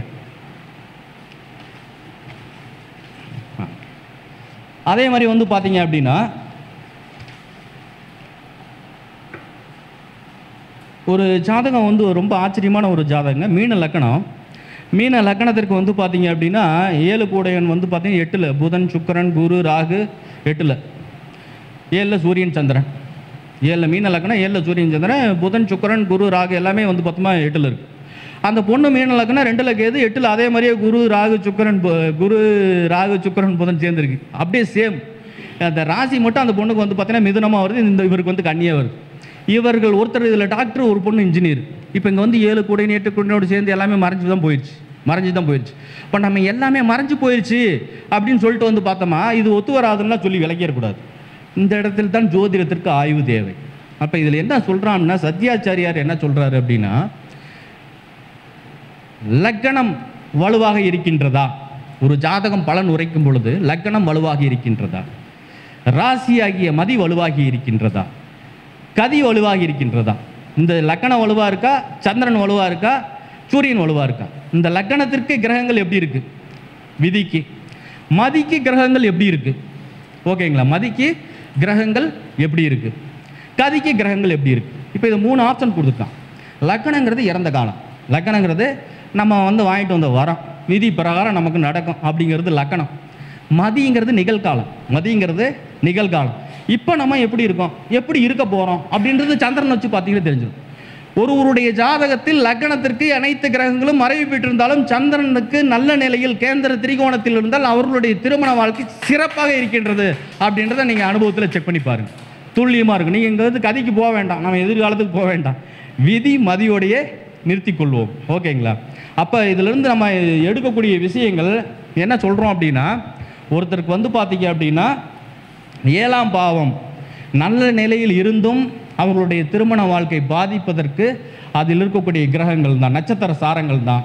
7ஆம் பாவ 2 7ஆம் பாவம்லாம் கெட்ட நிலையில் இருந்தும் அல்லது 7ஆம் பாவத்தை எல்லாம் வந்து பார்த்திங்கன்னா பார்வை பெற்றிருந்து கடுமையாக பாதிக்கப்பட்டவர்கள் நல்ல நிலையில் இருக்கிறத நம்ம பார்க்குறோம். இதனுடைய முக்கியமான ரூல்ஸ் என்னன்னா, நான் இப்போ சொல்ல ஒரு விஷயத்தை மட்டும் நல்லா நோட் பண்ணிக்கங்க, ஓகேங்களா? 7ஆம் பாவத்தை குரு பார்க்கணும், 7ஆம் அதிபதியை குரு பார்க்கணும், சுக்கிரனை குரு பார்க்கணும், சுக்கிரனை குரு பார்க்கணும். இவங்க எல்லாம் வந்து ராகு கேதுவோட சனியோட சேராமல் நல்ல நிலையிலிருந்து குரு பார்க்கணும். அப்படி பார்ப்பவர்களுடைய ஜாதகத்தில் எத்தனை தோஷங்கள் இருந்தாலும் அத்தனை தோஷங்கள் விலகிவிடும், ஓகேங்களா? அதே மாதிரி இப்போ சனி ராகு கேது இதெல்லாம் இருந்து, ஓகேங்களா, கெஜகேசரி யோகம்னு ஒன்று இருக்குது ஜாதகத்தில். இந்த குருவுக்கு 1 4 7 10 சந்திரன் இருந்தால் கெஜகேசரி யோகம்னு சொல்கிறாங்க. இந்த கெஜகேசரி யோகம் அப்படின்றது ஒருவருடைய ஜாதகத்தில் ராகு தோஷம் செவ்வாய் தோஷம் இல்லை 7ஆம் அதிபதி கெட்டு போயிடுச்சு இது மாதிரிலாம் இருந்து, ஆனால் 7ஆம் பாவத்தையோ சுக்கிரனையோ 7ஆம் அதிபதி நீங்கள் நல்லா செக் பண்ணி பாருங்கள். நிறைய ஜாதகத்தில் நீங்கள் கண்டிப்பாக நீங்கள் ஆய்வு செஞ்சு பார்த்தீங்கன்னா 100% இது துல்லியமாக இருக்கும். நிறைய ஜாதகத்தில் கெட்டு போயிருக்கிற ஜாதகத்திலாம் ஒன்று 7ஆம் பாவத்தை குரு பார்க்குது, இல்லை 7ஆம் பாவாதிபதியை குரு பார்க்குறாரு, சுக்கிரனை குரு பார்க்குறது. இது 3ல் ஏதாவது 2 குரு பார்த்துருதுங்க, அல்லது சுக்கிரன் பார்த்துருது, அல்லது சுபக்கிரங்களுடைய பார்வையை வந்து பார்த்தீங்கன்னா பெற்றுறது. அவங்களுடைய திருமண வாழ்க்கை நல்லா இருக்குது. அதே மாதிரி வந்து பார்த்தீங்கன்னா 7ஆம் பாவாதிபதி உங்களுடைய எந்த நட்சத்திர சாரத்தில் இருக்க வேண்டும் என்றால் 7ஆம் பாவாதிபதி உங்களுடைய லக்னத்திற்கு கேந்திர திரிகோண தன லாபாதிபதியினுடைய நட்சத்திர சாரத்தில் இருந்தால் அவர்களுடைய திருமண வாழ்க்கை மிக சிறப்பாக இருக்குதுன்ற ஒரு தகவலையும், 3 6 8 12 கூடிய நட்சத்திர சாரத்தில் இருப்பவர்களுடைய திருமண வாழ்க்கை பாதிப்பை தருகிறது என்றும் வந்து பார்த்தீங்கன்னா நான் அறுதிட்டு சொல்ல முடியும். இந்த 3 6 8 12 கூடிய நட்சத்திர சாரத்தில் இருந்தாலும் அந்த சாரநாதன் கேந்திர திரிகோணத்தில் இருந்தால் அவர்களுடைய வாழ்க்கையும் சிறப்பாக இருக்கிறது என்று சொல்லி எனக்கு வாய்ப்பளித்த இந்த மகரிஷி ஜோதிட அறிவாலயத்திற்கு நம்முடைய முகுந்தன் ஐயா அவர்களுக்கும் என்னுடைய மனமார்ந்த நன்றிகளையும் வாழ்த்துக்களையும் தெரிவித்துக் கொள்கிறேன். நன்றி, வணக்கம்.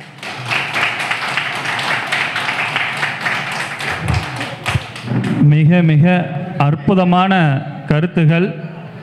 7ஆம் பாவத்தில் இவ்வளோ பெரிய ரகசியங்கள் நுணுக்கங்களை அறிந்து கொண்டிருக்கின்றது. எப்படி பலன் சொல்ல வேண்டும், எந்த விஷயத்தில் நம்ம கவனமாக இருக்க வேண்டும் அப்படின்றத ஐயாவுடைய பாணியில் ரொம்ப அற்புதமாக கிட்டத்தட்ட ஒரு மணி நேரம் அற்புதமான ஒரு கருத்துக்களை இந்த நேரத்தில் பதிவு செய்திருக்கின்றார். நம்முடைய சக்தி குரு ஐயா அவர்களுக்கு நம்முடைய மகரிஷி ஜோதிட ஆராய்ச்சி அறிவத்தின் சார்பாக கிரீடம் வைத்து நம்முடைய பொருளாளர் தொட்டியம் பெரியசாமி அவர்கள் பொன்னாடை போற்றி நவமணி சண்முகவேலு ஐயாவுடைய முன்னிலையில் இது சிறப்பு செய்ய இருக்கின்றது. உங்களுடைய கைத்தட்டலோட